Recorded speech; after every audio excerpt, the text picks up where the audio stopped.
Chapter 1 Anthony Reborn. I had no time to think, pause or consider before I came to be enveloped in a soft, white light. A blinding flash impacting not just my eyes but seemingly my whole body.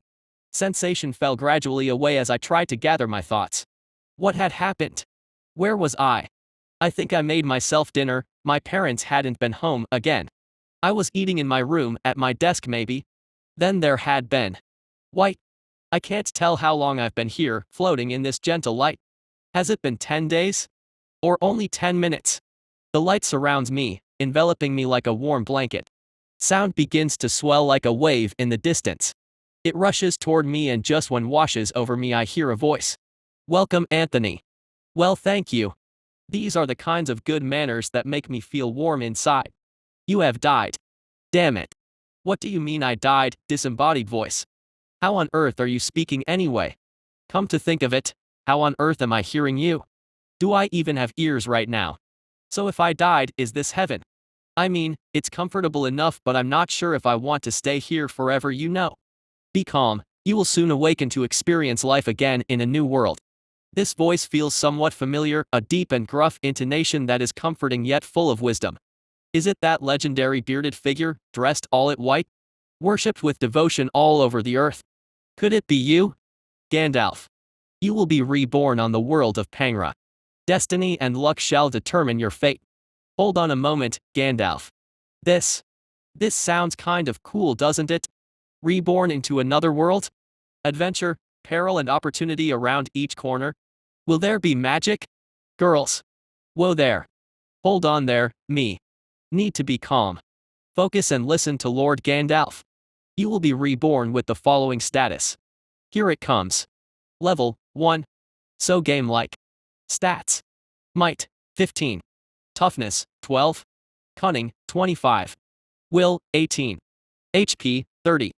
MP, 0. Oh ho. I sound strong. MP is 0 though? Is it because my spirit is lacking? Why are you judging me like this, Gandalf? Skills, digging level 1, acid shot level 1, grip level 3, bite level 2. Okay. Skills. This is exciting. Just bite. Acid. Aren't these skills a little strange? What about destruction magic or interdimensional spirit summoning? Species, hatchling ant worker, Formica. Oi. Oi. What the heck was that, Gandalf? Ant. Not just an ant but a hatchling worker ant. This isn't the glorious rebirth I had in mind, Lord Gandalf. Was I lacking in virtue during my previous life? Was I too cruel to my friends? That can't be so, I didn't have any friends. You have 1 skill point and 1 biomass available. Go forth and forge your own path. An ant path? Forge your mother, Gandalf. At this moment, I sensed a change, the light surrounding me. Gradually, it began to condense, shrinking and squeezing against me. Simultaneously it began to take form. Slowly the features and details of my new body were taking shape. Sadly, those features were not to my liking. 6 legs, 2 antennae, strong mandibles and a large abdomen. This is definitely the body of an ant. After what felt like only a few minutes, my shape was fully formed, my body, still white and somewhat translucent, had coalesced around my consciousness. I was now a fully formed ant. What the hell am I supposed to do now, Gandalf? I may have kept ants as pets, but that doesn't mean I know what one is supposed to do. Is that all it takes, is it? Pet ants means ant rebirth. First, I suppose I'll try and get my bearings. The first thing I notice is that my vision is terrible. I appear to be somewhere quite dark, but a faint blue glow can be seen coming from a wall in front of me, but the details are terribly blurry. Every time I turn my head, my vision seems to swim, as if the colors are washed away with water before settling again. There is a sinking feeling in my abdomen. Most ants have very poor vision, some are even completely blind. At least I'm not that unlucky. I'll have to adjust to the other senses. I have to compensate for my crappy vision. Of course, I mean my antennae. I should, if I recall right, be able to use them to smell the air and detect movement from air currents. I diligently start waving my still white feelers to see if I can sense anything. Ooh. This is a bit different. I'm detecting a few smells I can't identify. The air here certainly seems a bit stale, which makes sense if I'm underground. But wait. Where are all my ant brethren? Ants usually communicate by pheromones and their sense of smell, right? My fellow colony mates should be around here ready to welcome their new comrade, shouldn't they? Why can't I find them? Wait. I'm detecting a whiff of something nearby. I turn left and frantically wave my antennae in this new direction. Yes. Something that smells much like myself is nearby. By piecing together information from my senses, I can work out that I'm in a long tunnel. Across one of the walls there is a faintly pulsing blue light. The tunnel seems to be a combination of rock walls with dirt sections. Very gradually I begin to proceed towards the scent of my ally. My 6 legs begin to move, hesitantly at first and then with growing confidence. I'm starting to hear something as I approach a curve in the tunnel ahead. It's a little hard to make out, like a crunching noise. Not to fear, my fellow ant buddy. Whatever your task may be, I am here to assist, for the glory of the colony. Antennae waving furiously, I approach the curve and poke my head around the corner. I see movement. An ant is lying flat on its back, legs slowly waving jerkily in the air. Mandibles open and snap at air weakly, but that's not all I see. Above my brethren I see a long snout open wide, jagged curved teeth revealed within. 2 powerful hands grip a weakly struggling ant, lifting it towards those jaws which close with crushing force. The ant victim writhes in silent agony and the predator snaps its jaws a few more times before lifting its head and throwing the food down its gullet. No. Nope. What the heck is this? Is this some sort of monster walking crocodile lizard beast? At the end of its body I can see a massive tail swishing across the ground. 2 strong-looking hands are pinning down the body of its prey. My comrade is still twitching and trying to move but is clearly at the end of their strength. Fortunately the monster has its back to me. Don't look at me like that, ally. What do you want me to do? Fight that giant croca beast. I can tell it's easily 4 or 5 times my size. This isn't the colony, there aren't any other ants here. No team, no support, no soldiers to protect us workers. What can I possibly do? Clearly my best strategy in this situation is to flee. Before it finishes eating and looks for more I have to run. Tripping and falling over my own legs I turn and scurry back down the tunnel in the direction I came. Run. Wait. What if I run into another of those monsters coming down the tunnel towards me? That would be game over, man, game over. Think, Anthony, think like an ant. I stop too quickly and tangle my legs up again, causing me to fall in a heap. Hang on a moment. I do have an option to ensure my safety. What would an ant do? Dig. I use my feelers and front legs to scan the walls around me as quickly as I can. There. Aha. This section of wall is softer dirt, not rock. Dig like your life depends on it, Anthony. Because it does. Raising my forelegs I start to scratch madly at the wall. My legs are still white-colored and faintly translucent, too soft to effectively dig. Hold on, ants don't use their legs to dig anyway. I try opening my mandibles on the front of my face for the first time. In my vision I can see the thick jaws open and snap shut. I have to dig with my face. I push my face towards the wall and open my jaws as wide as I can, then crunch them shut with all of my strength. My mandibles are yet to harden fully, but they are still enough to rip into this dirt wall easily. Haha. Frantically I dig without pause, without rest, until I have carved out a small tunnel in the wall large enough to fit myself in and then collapse the entrance, trapping myself in complete black. If I'm found, I'm dead. Shivering in my dark hidey hole I begin to ponder my circumstances. This situation is too strange. A new ant should be born inside the colony, surrounded by allies and protectors. Why on Pangera was I born alone in a tunnel with such fearsome beasts? Judging by my poor fellow ant out there, I'm not the only one dropped into these hopeless straits. I can only think of one thing. A raid. Something attacked my home colony and escaped carrying a few unhatched young. A juicy, defenseless food supply to snack on back in their own home tunnels. It may not have even been that giant croca beast that conducted the raid. It may have intercepted the creatures that did the deed and stolen their prize. As a result I was dropped unseen and managed to hatch successfully, leading to my current position of shaking in the dirt hoping I don't get found. I can also dismiss the idea that I am a normal ant, just a few millimeters long. I've no idea how large I actually am, but I can safely assume I would be a ridiculous size for an ant on Earth. That bipedal crocodile-headed beast certainly did not exist on Earth and surely cannot evolve naturally. This evidence, combined with the game-like system in this world, leads me to believe that it was a monster I saw and that I am also a monster in some underground labyrinth or dungeon. That's scary. Do I have some sort of monster core that explorers will come to farm? Do I drop money when I die? This is some ridiculous hard mode right here, Gandalf. A little help. Wait. He did say something about a skill point and biomass. Chapter 2 Coming to Grips. The world before the system descent is mystery to us now. Any records of that time disappeared during the rending or were lost in the centuries since. How did those people judge each other, unable to view themselves with perfect numerical accuracy as we so easily can today? Was that society a more equitable place? When the worth of a human being can be weighed with such precision, strict roles and structures are easy to maintain. Perhaps back then, when the qualities of each individual were more nebulous, it allowed greater freedom, greater choice in a person's life. Many believe the system elevated us, empowered us to fight back against the great cataclysm, but many of the wise question this narrative. We know what we gained in the descent, but we can no longer recall what we lost. Excerpt from page 15 of Ruminations on the Pre-Descent Society by Ilarion the Heretic. Okay. So I have a skill point and a body point to spend. If this is a game-like situation, then I would be able to open some sort of menu in order to spend my points and improve myself. How do I access this menu here in my tunnel though? Level up. No, that didn't work. Escape. Escape key. Nothing. I mean, worth a shot. Right. Sigh. Status. Whoa. Name, Anthony. Level, 1. Might 1-5. Toughness 1-2. Cunning, 25. Will, 18. HP, 30. MP, 0. Skills, Digging level 1, Acid Shot level 1, Grip level 3, Bite level 2. Species, Hatchling Ant Worker, Formica. Biomass, 1. Skill points, 1. Wow, this is really interesting. My status, huh? The first time I saw these numbers I thought they looked high, but perhaps they are actually really low. I can't imagine a hatchling ant worker has an impressive status in any way. And what are these skills? Grip. Does this mean I can hold onto things well?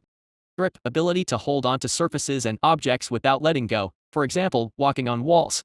The triumphant return of Lord Gandalf. My lord. My savior. Truly your beard is the most luxurious, your eyebrows the most bristly. So I have some sort of help system built into the status to explain the skills when I think of them. This is amazing. So my grip skill improves my ability to hold on to stuff with my 6 legs, including walking on walls and the ceiling. I totally forgot ants could do that. I'll have to try it as soon as I get out of here. Why would you walk on the floor if you had the option to use the wall or roof? What do my other skills do, I wonder?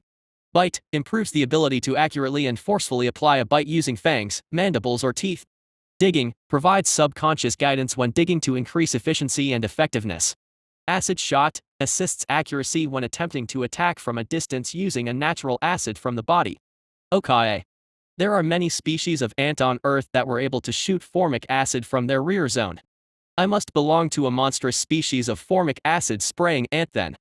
This could be very helpful. It gives me an option to attack without getting too close to my opponent, a course of action that I think would, at the moment, lead to my instantaneous destruction. So I can bite, crawl on the roof, dig and shoot acid? That doesn't seem like a lot of tools to survive in an environment like this.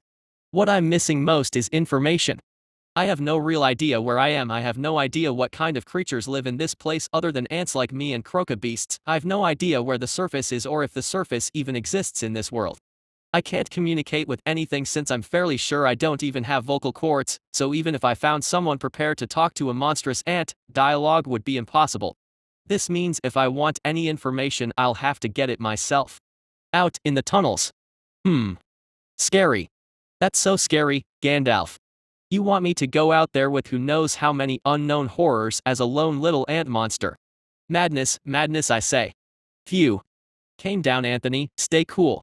Panic will not help this situation in any way. Stay rational, stay cool, stay alive. So, the final question is, what can I spend my points on and how? Would you like to spend your skill points? I would. I absolutely would. O wise and magnificent Gandalf, bringer of hope, bringer of light, may your beard be ever fluffy. Just like with my status, a window opens within my mind. Skill points, 1. Biomass, 1. You can use skill points to purchase new skills or upgrade existing ones. Biomass can be spent to improve or modify aspects of your physical, monstrous form. Skills available to purchase. Stealth, cost 1 SP, improves your ability to hide and move unseen. Dash, cost 1 SP, increases speed over short distances but increases stamina drain. Slashing attack, cost 1 SP, more accurate and powerful slashing attacks. Chomp, cost 1 SP, bites pierce more and are more difficult to shake off. Tunnel Sense, cost 1 SP, improves sense of direction when underground. Body improvements available to purchase. Exoskeleton +1, harden your exoskeleton to improve resistance to mundane damage. Mandibles +1, toughen mandibles and improve their ability to pierce. Legs +1, improve agility. Eyes +1, improve eyesight. Antennae +1, increase sensitivity to air current and scent. Acid gland +1, thicken the concentration of internal acid. This is a lot of options. It's very difficult to choose. I have to think logically here. Being able to run faster would help me escape my enemies. Tunnel Sense would make it harder for me to get lost whilst underground. Chomp and Acid would help me fight more effectively. I must prioritize my survival. I can only improve and grow here if I can survive. Taking abilities to help me fight would only be suicide. If I attack a monster I can't defeat, then it'll be game over straight away. Improving my speed will be a dead end if I run into something that is faster than I am. Without information, how am I supposed to know what creatures I can fight and how fast any of them are? As a newly hatched antworker, I have to assume I am close to the weakest creature here. Okay, I have made my decision. Select Eyes +1 and Stealth. Would you like to purchase Eyes +1 and the skill, Stealth? Yes, please. Immediately I can feel a maddening itch burst over my eyes, like 1,000 mosquito bites erupting at once. Gah! Don't do this to me, Gandalf. I can't even scratch this itch, I might poke my own eyes out. Fortunately it doesn't last for long. After a minute I can feel the itch recede. It's hard to tell if my sight has improved here in my dark hiding place, but I definitely feel that my eyes are a bit bigger than they were before. So this is body modification? 1 minute and bam, you have improved from before. This almost seems like cheating. How many hours of effort would a human on Earth have to put in to improve themselves even a little bit? Even then, it isn't like they could do something like improve their eyesight. I have to get more of these points. With enough body improvement points I may be able to overcome my natural weakness as a relatively harmless species and live with more security here in these tunnels. Why would I select stealth and eyesight improvement, you may ask? Excellent question. If we say that it's too dangerous to assume I can fight anything whilst we also assume it's too dangerous to assume I can run from everything, then the only path through which survival can be assured is to not be seen in the first place. If you are seen, you are dead. I have placed my hope in stealth in order to live long enough to learn more about how to survive in this environment. As for eyesight, having really terrible eyesight sucks. Being used to human vision, it's super disorienting to switch these pathetic ant eyes. If something isn't moving I can barely see it at all. Remember that ants are a communal species, thousands, tens of thousands of weak individuals combine to create something strong. Each individual ant has terrible senses, but when acting together they are difficult to hide from. I am alone, however. How am I supposed to survive when I could trip over a dragon which was having a nap? Ridiculous. I will make improving my eyesight a priority and I won't stop until I can spot a cockroach twitch through 5 meters of solid stone. Okay. I've been hiding here for about half an hour now. With my points spent there is no longer any reason to delay. Take courage, Anthony. Advance forth and explore. Very carefully I scrape away at the dirt that I collapsed to enclose myself. Eventually I clear a narrow opening to the tunnel I was born in and poke my antennae through very slightly. It feels clear, I can't smell anything and I don't detect any vibrations. Here goes nothing then. Moving quickly now I widen the opening and squeeze myself through. Turning on the spot I can't see anything in either direction. The tunnel stretches into darkness, curving slightly at the edge of my vision. The path to my right is where I saw the beast eating my brethren. I'd rather not go that way since I know for certain there are threats in that direction, which leaves me with only one choice, go left. Now to initiate the next phase of my plan.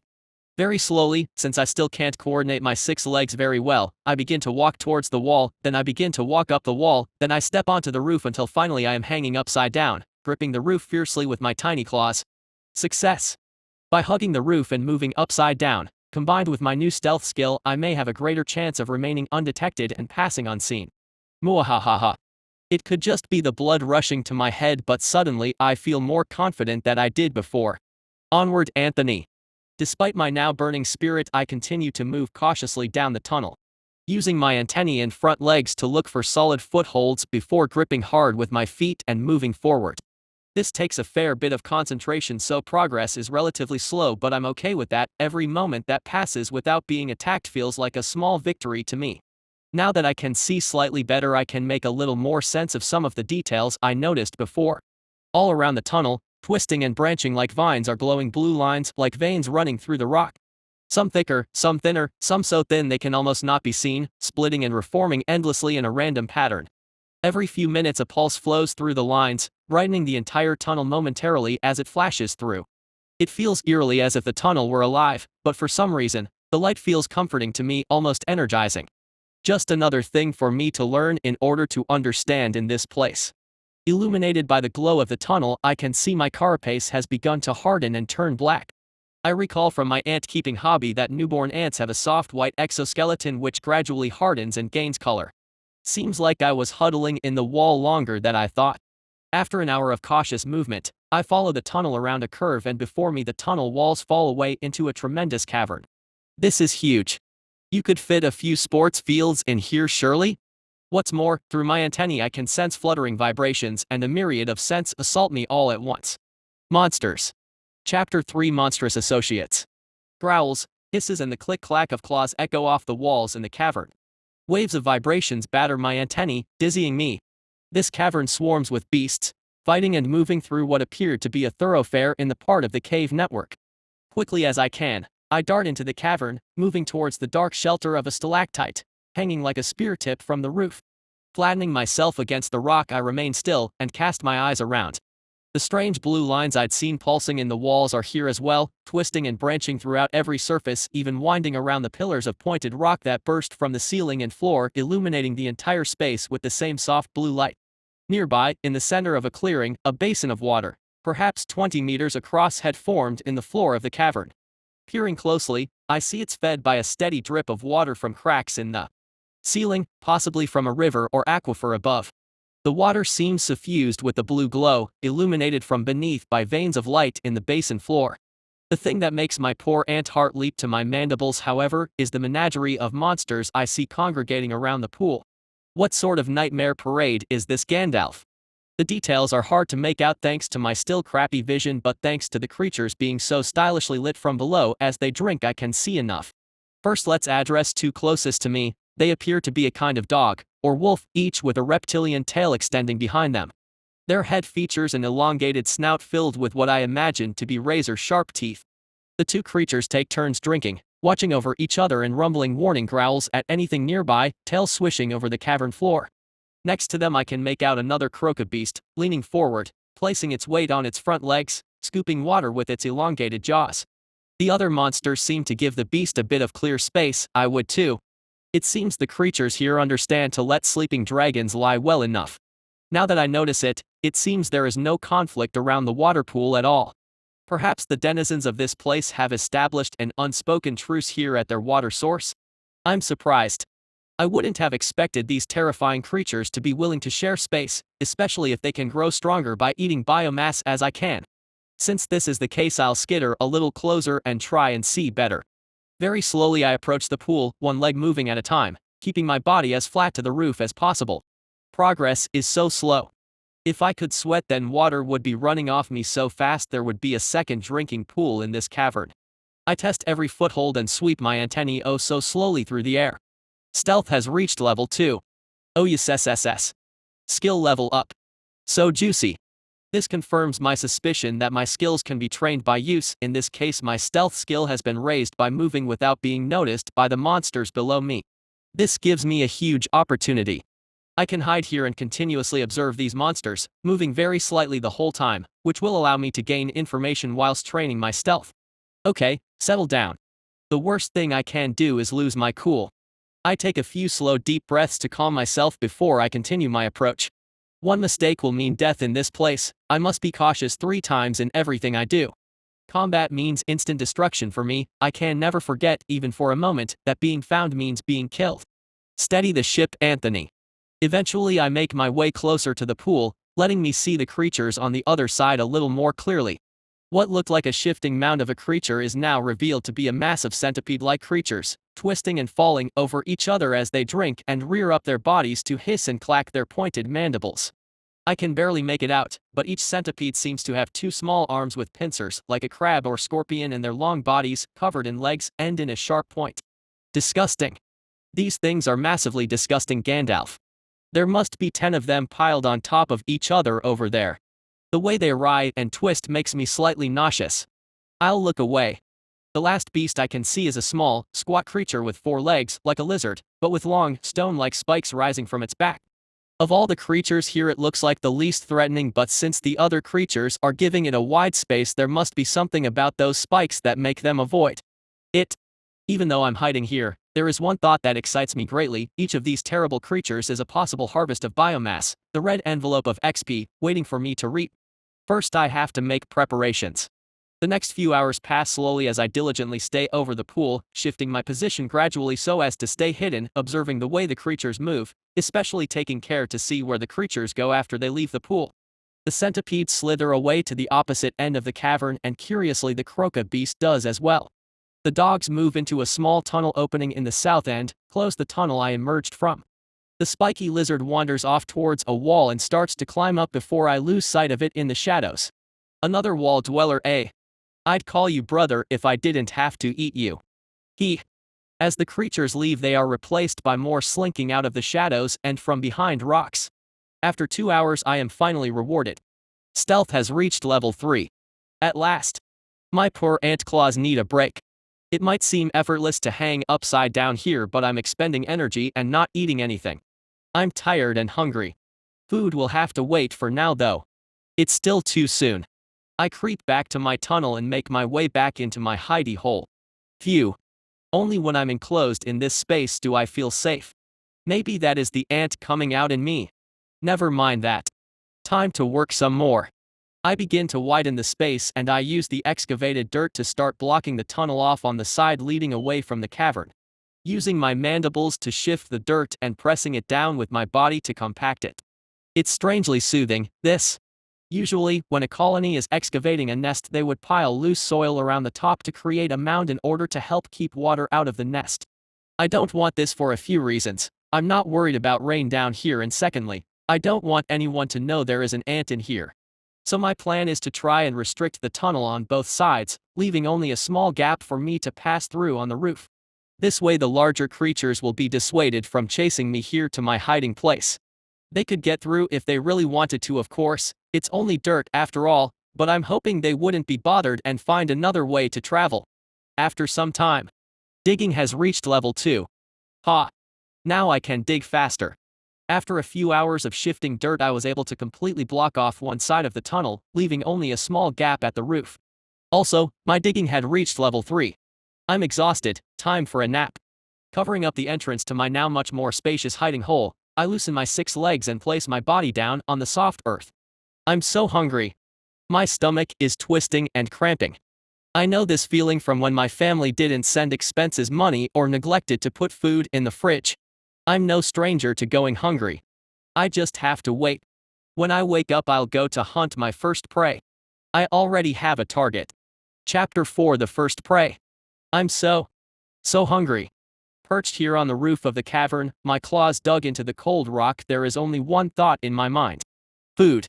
All the delicious things I was able to eat in my previous life are spinning through my mind: chocolate, cake, steaks, bread, yes, even bread. I haven't eaten anything for 2 days now. The hunger is making my mind play tricks on me. The last time I saw a croca beast, I swore it looked like a cow and nearly leapt at it from the ceiling.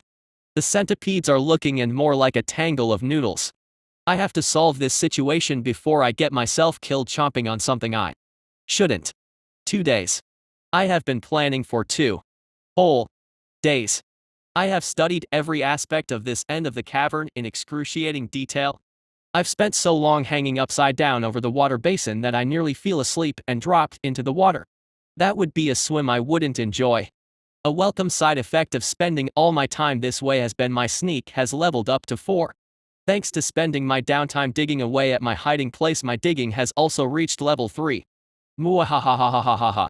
I prepare, I grow, I hunger. Sigh. I know, These skills are pretty much useless, okay? I know. I'll take anything I get at this stage. Hopefully, soon I'll be able to conquer my first prey. My antennae twitch suddenly. The target is close, I can smell them. Concentrating hard, I try to focus my eyes. I'm currently positioned away from pool in a very dark area of the cavern. The snaking light veins along the walls are far apart here, allowing deep shadows to exist. My chosen prey has been using the wall on this side of the cavern as a resting place, crawling down to the floor and over to the pool once each day to drink. An isolated creature with a predictable movement path that I think I can defeat. So rare. This creature is so damn rare. Wait, I see it. Cautiously, the armored lizard moves down the wall. It nests amongst the rocks towards the top of the wall. I haven't been able to see clearly enough to identify exactly where, so I couldn't tell when it started moving, but I have it now. This is the time to execute my plan. Moving hurriedly, or as quickly as I can whilst still being stealthy, I scramble towards the darkness above the creature. My stomach is rumbling, demanding all the speed I can muster. Don't worry, stomach. I won't let you down. Luckily, the armored lizard moves fairly slowly, especially on the vertical surface. I get into position to strike. The armor lizard directly below me now, facing away from my position. The large spines protruding from its back look so solid, as if made of stone. Man, I bet it would sting to get stabbed with one of those. I can't start thinking negative now, my stomach is counting on me. Slowly, oh so slowly, I move above the target. My eyes are the eyes of the hunter, the eagle, the tiger. I have to wait for my moment to strike. The timing will be everything. Now. Like a flash, I flip my body around, take aim and fire my acid spray directly at the target.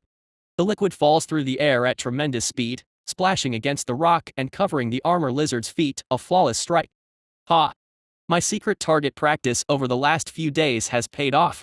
The creature cries out in pain as the acid begins to burn its legs. It tries to turn and find the attacker, but I'm already moving, racing down the wall behind it, all thought of stealth gone. Now my plan enters the second phase. The lizard sees me approach and tries to turn and bring its fangs to bear, tilting the fearsome spines forward to cover as much of its body as it can. This is the wrong battleground for you, lizard. You want to battle me here on the wall? With my incredible grip skill at level 3, this wall is no challenge. Also, I am nimble and light, but you are heavy and slow. With your feet burning with acid, how well can you possibly maneuver here? Still, you want to face me? Courting death. Even if I say that, I'm still terrified in this moment. My first battle, the first hunt. I cannot fail here or my life may be over. I have to focus. The lizard is bracing itself for the close-range battle, but just before I close in, I suddenly turn and blast the lizard with acid once more. Haha. Didn't expect that, did you? Gripping the wall hard, I furiously scrabble my 6 legs to reorient myself for the fight as the lizard growls and hisses as acid continues to burn at its feet and now face. It won't be finished from just this, however. My acid is still weak, not strong enough to defeat this creature on its own. As I close in, we begin an awkward dance here on the wall, the lizard trying to thrust forward with its fangs or spines before retreating, and me snapping with my mandibles, trying to latch onto a leg or the face. The sounds of our fight vibrate through the air, bouncing off the rock walls and pillars of stone, shaking the air against my antennae. I've seen more than one fight over the last few days, settled by new challengers entering as the original combatants grew weary. I can't allow this to drag out. As we joust back and forth, I can see the lizard before me is beginning to breathe heavily. The energy required to support its body here on the wall while fighting is taking a toll. It's nearly time. Growing desperate, the lizard suddenly lunges forward, its spikes rushing directly towards my still pitiful eyes. I have to dodge. A flash of inspiration strikes and I snap my feet further apart, lowering my body closer to the wall. To grip at this sort of angle takes all the strength my tiny claws can muster, but it works. The spikes pass just over my head. Chance. Before the lizard can retreat, I dart forward, mandibles wide open, and snap, crunching them closed on the head of my foe. It releases a pained growl as my jaws continue to squeeze tightly, but I harden my heart to its pain. I'm sorry, lizard, you must become my food. Now for the final phase. I gather my strength, prepare my heart, and then leap. With its head gripped in my mandibles, the lizard begins to fall away from the wall as I sail over its head. Scaly feet tipped with claws scrabble and scrape at the stone, but burned with acid and worn out from fighting, they simply cannot muster the strength to hold the lizard along with my added weight. So, we fall. Crash. The impact stuns me momentarily and I release the grasp I have on my enemy. However, this is also part of my plan. Lying on my back, I'm very vulnerable. I must quickly get back on my feet. My 6 legs begin waving frantically in the air and I resort to rolling back and forth before I am finally able to get my feet under me.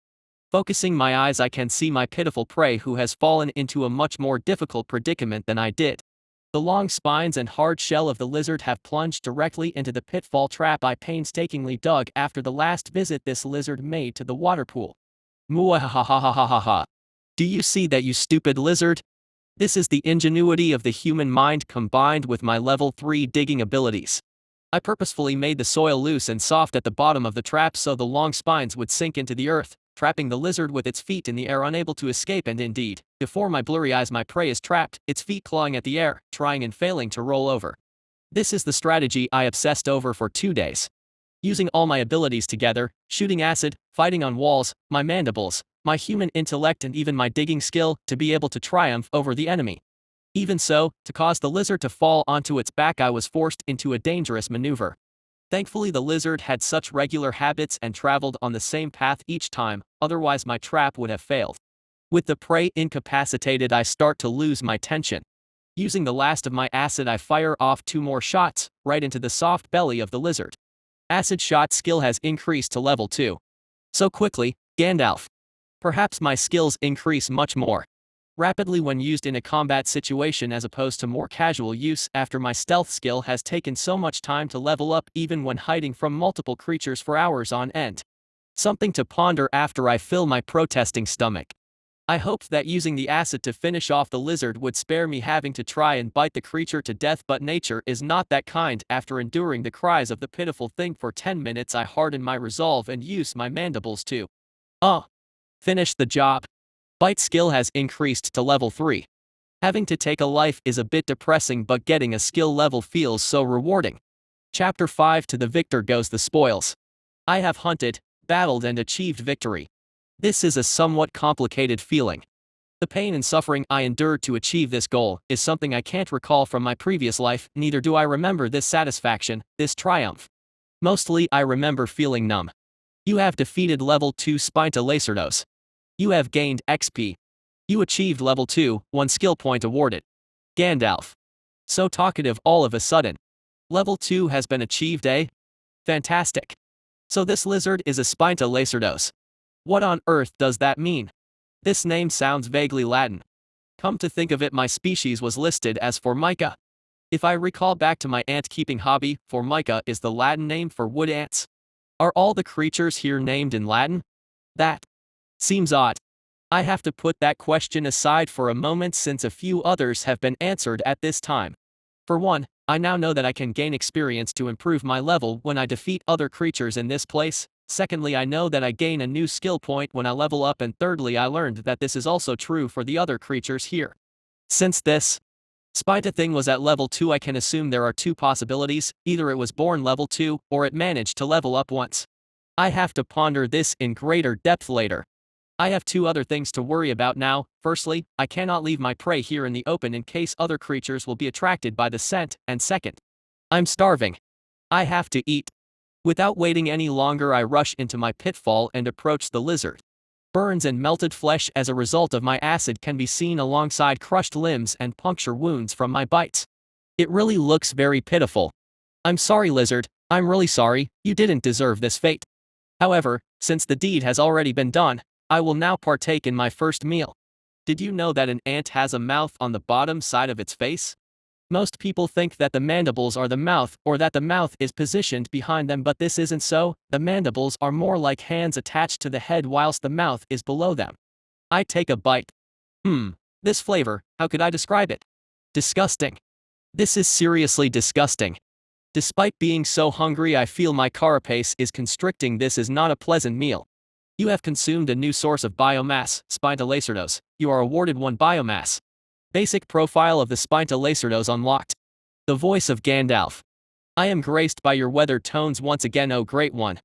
So many developments so quickly, it's enough to make me dizzy. I'll have to think whilst eating. Apparently I will gain 1 biomass every time I am able to hunt a new species of creature. Also I was able to unlock a profile.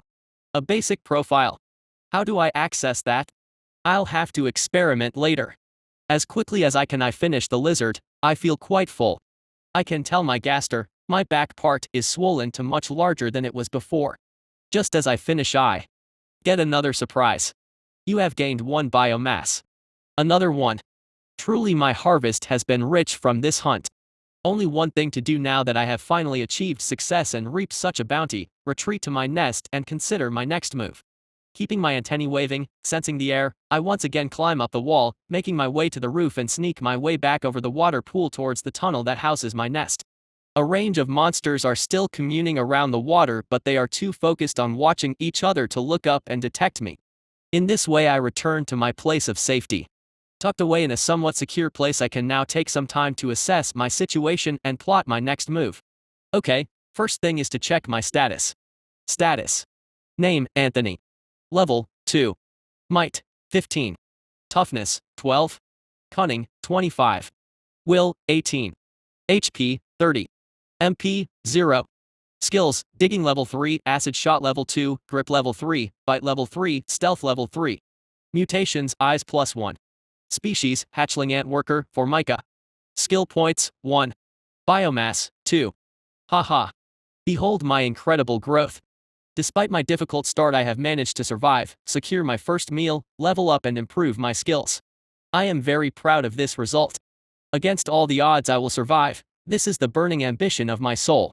Now I have to make a very careful decision: 2 biomass points to spend. I'll have to carefully consider the options and... Eyes. Evolve my eyes to +2 for the love of Gandalf. Do you wish to improve your eyes to +2? This will cost 2 biomass. Do I it? Immediately the mad, ravenous itching sensation consumes my eyes. I can only endure it by flopping onto my back and rolling back and forth whilst scratching at the earth walls with my claws. I hate this damn feeling so much. Finally the itching fades and I can immediately tell that my eyesight has improved once again. Really, the poor ant eyesight is extremely frustrating to deal with, being used to human eyes, having to cope with such blurry vision that can barely see any creature if it sits still is terrifying. Taking a look around, I can tell that my vision is still not as good as an average human, but it is now far superior to what I started with. Objects are still blurry, but by waving my leg in front of my face I can detect that my ability to see movement has improved quite a bit. At this rate, I think it will take to +4 eyesight before I can see as well as I did in my previous life. Perhaps even +5. Since the next upgrade will probably take 3 biomass, since this one needed 2, it will probably be a long time before I'm able to purchase level 4, let alone level 5. I may have to cope with my current level of eyesight for some time. However, I'm pleased with this purchase. My ability to scout as well as fight has been improved with this upgrade, and I've gotten closer to being able to operate as an independent ant, not requiring the communal assistance of a colony to survive. Now I have to spend my skill point. I've had a skill in mind for some time now, ever since I first saw it. Since my priority is still gathering information, scouting and survival rather than a direct increase in battle strength, this skill will be extremely important to me. Tunnel sense. By improving my sense of direction, I'll be able to range further from the nest in order to gain information. There is a risk here, however. By not increasing my ability to fight and hunt for food, I am going to risk more disadvantageous combat. However, I will continue to pursue my policy of scouting and research first. It must be remembered that my capacity to fight is still complete garbage, hot trash, bottom of the barrel filth. Putting 1 skill point into a combat skill is not going to turn this situation around in an instant. Survival is the first, second, and third priority. For survival, there must be knowledge, for without knowledge, I cannot hope to find prey I can defeat or avoid those I cannot. I still don't know anything about this place. I'm in some kind of connected network of tunnels that is populated by bizarre monsters, has glowy lines snaking through the walls, and for some incredible reason, there is a game-like system with skills, level ups, and a biomass mutation system. Isn't this world a little weird? I haven't seen a single person yet, nor any evidence of one. Is it possible this entire place is inhabited by monsters? Is there even a habitable surface? Or is this world wholly populated by subterranean life forms? Still too many questions. All these unknowns make me too nervous. I have to have a clearer understanding of my situation. Tunnel sense will broaden my range, allowing me to range further and still make it back to the only place of relative safety, my nest. Do you want to learn the skill tunnel sense? This will cost 1 skill point. Yes. A warm tickling sensation, like water running through my hair in a shower, except deeper, inside my head, comes over me.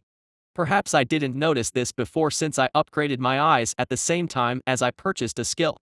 It's far more pleasant than the eye mutation. Just thinking about that itching sends a shiver down my spine. Soon the feeling fades, tunnel sense has been learned. I can't really feel anything different straight away, hopefully it will show its effect as I explore. Now, for the first time with a full stomach, I'll get some rest, recover, then push into brave new frontiers. While in stealth, of course. Chapter 6 Exploration is perilous. Though many of the modern kingdoms bray of their triumph over the rending and the manifestation of their grand destiny, the college views these paper monarchies as they truly are, children playing castle in the crumbling remnants of a much greater civilization. It has also become surpassingly clear over the years that the lasting effect of the rending on the human psyche is fear.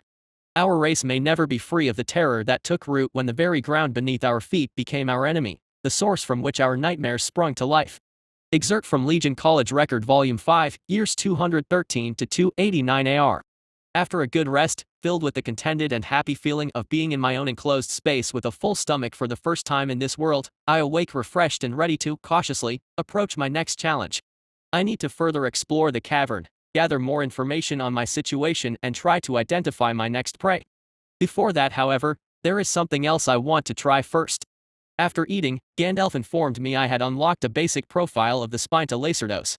I haven't yet tried to access this profile, it's time to experiment and see if I can learn something. Unlock. Access profile. Open sesame. Spinta Lacerdos. Spinta Lacerdos, thorn lizard, spines are sharp and contain mutated venom. Woo. There you go. So the Spinta Lacerdos is translated to thorn lizard, and what is the rest of this information?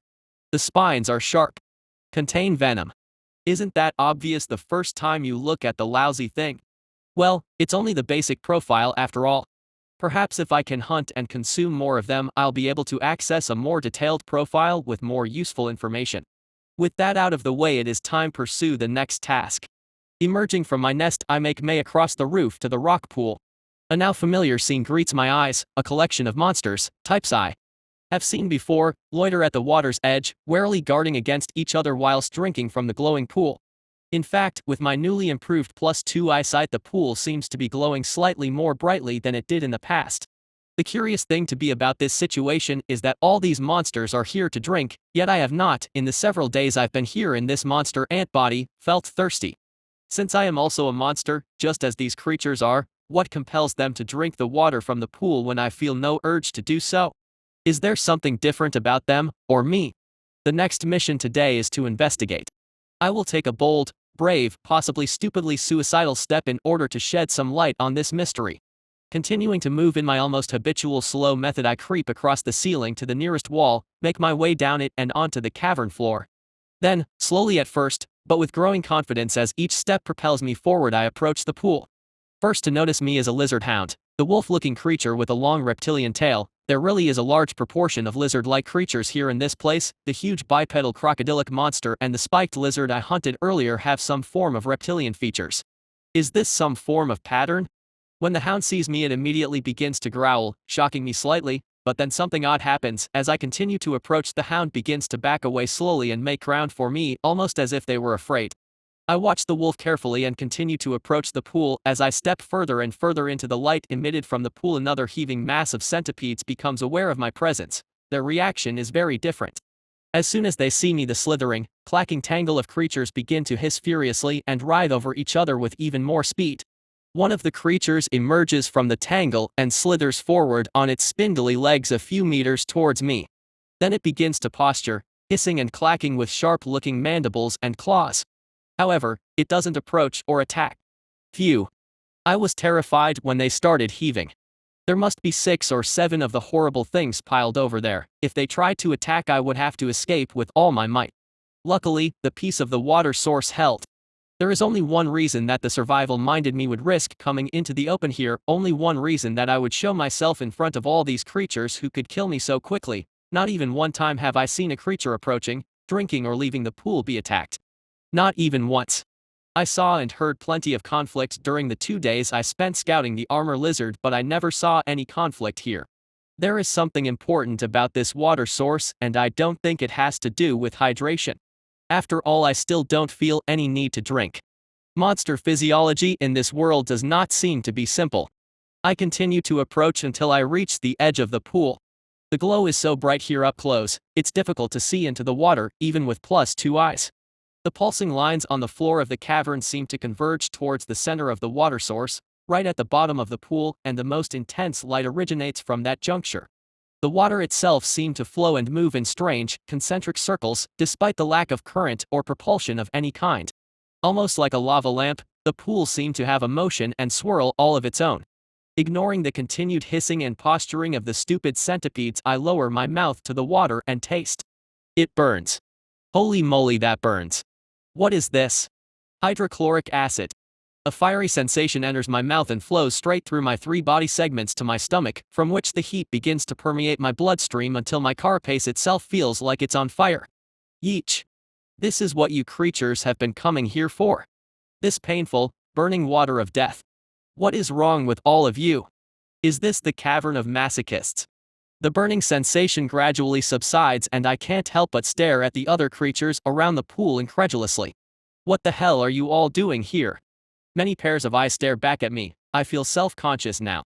I once again examine the slowly churning water before me, the dense light seemingly suspended within, like jellyfish coils, see-through and yet not. Pausing, I carefully analyze my own condition. I don't feel worse in any way. I hurriedly open my status and check my health, no change. Strange. This is seriously weird. What on earth is the attraction these monsters feel to this stupid pool? It must be important, otherwise why would there be this unspoken truce at this place? No answers seem to be forthcoming. It isn't like my fellow guests at the pool are in a talkative mood.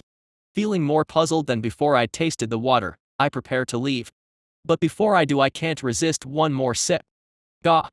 It burns. P2E. Nyarr. PFF. PFF. Ugh. Horrible. Curiosity killed the cat, as they say. I beam to leave by first backing away from the pool slowly, watching for any reaction from my fellow drinkers. Most creatures seem mildly relieved to see me go, moving to take up the space I abandoned and returning to their drinking. The stupid centipede is still snapping and posturing at me as I leave. I can almost hear it flinging insults at me as it scrapes at the cavern and pretends to start charging at me. Back at you, dumb centipede. As soon as I reach the comfort of the shadows, I spin and race to the wall, not slowing until I have achieved my most secure position, hidden in the deep shadows along the outer edges of the cavern roof. Home. I won't be leaving again anytime soon, I hope. Now that I've, somewhat, investigated the mystery of the water pool, it's time to explore this cavern further and begin to map this cave network using my new tunnel sense. I continue to move in the shadows around the edges of the cavern, avoiding the more dense areas of light veins, weaving between pillars of dark stone that stretched from the floor to the ceiling, as if spears had pierced through the ground or plunged down from above. Following this pattern, I move further from the pool and my own nest than I have before. Along the sides of the cavern I can see tunnels branching off into the darkness every now and again, some large and some small.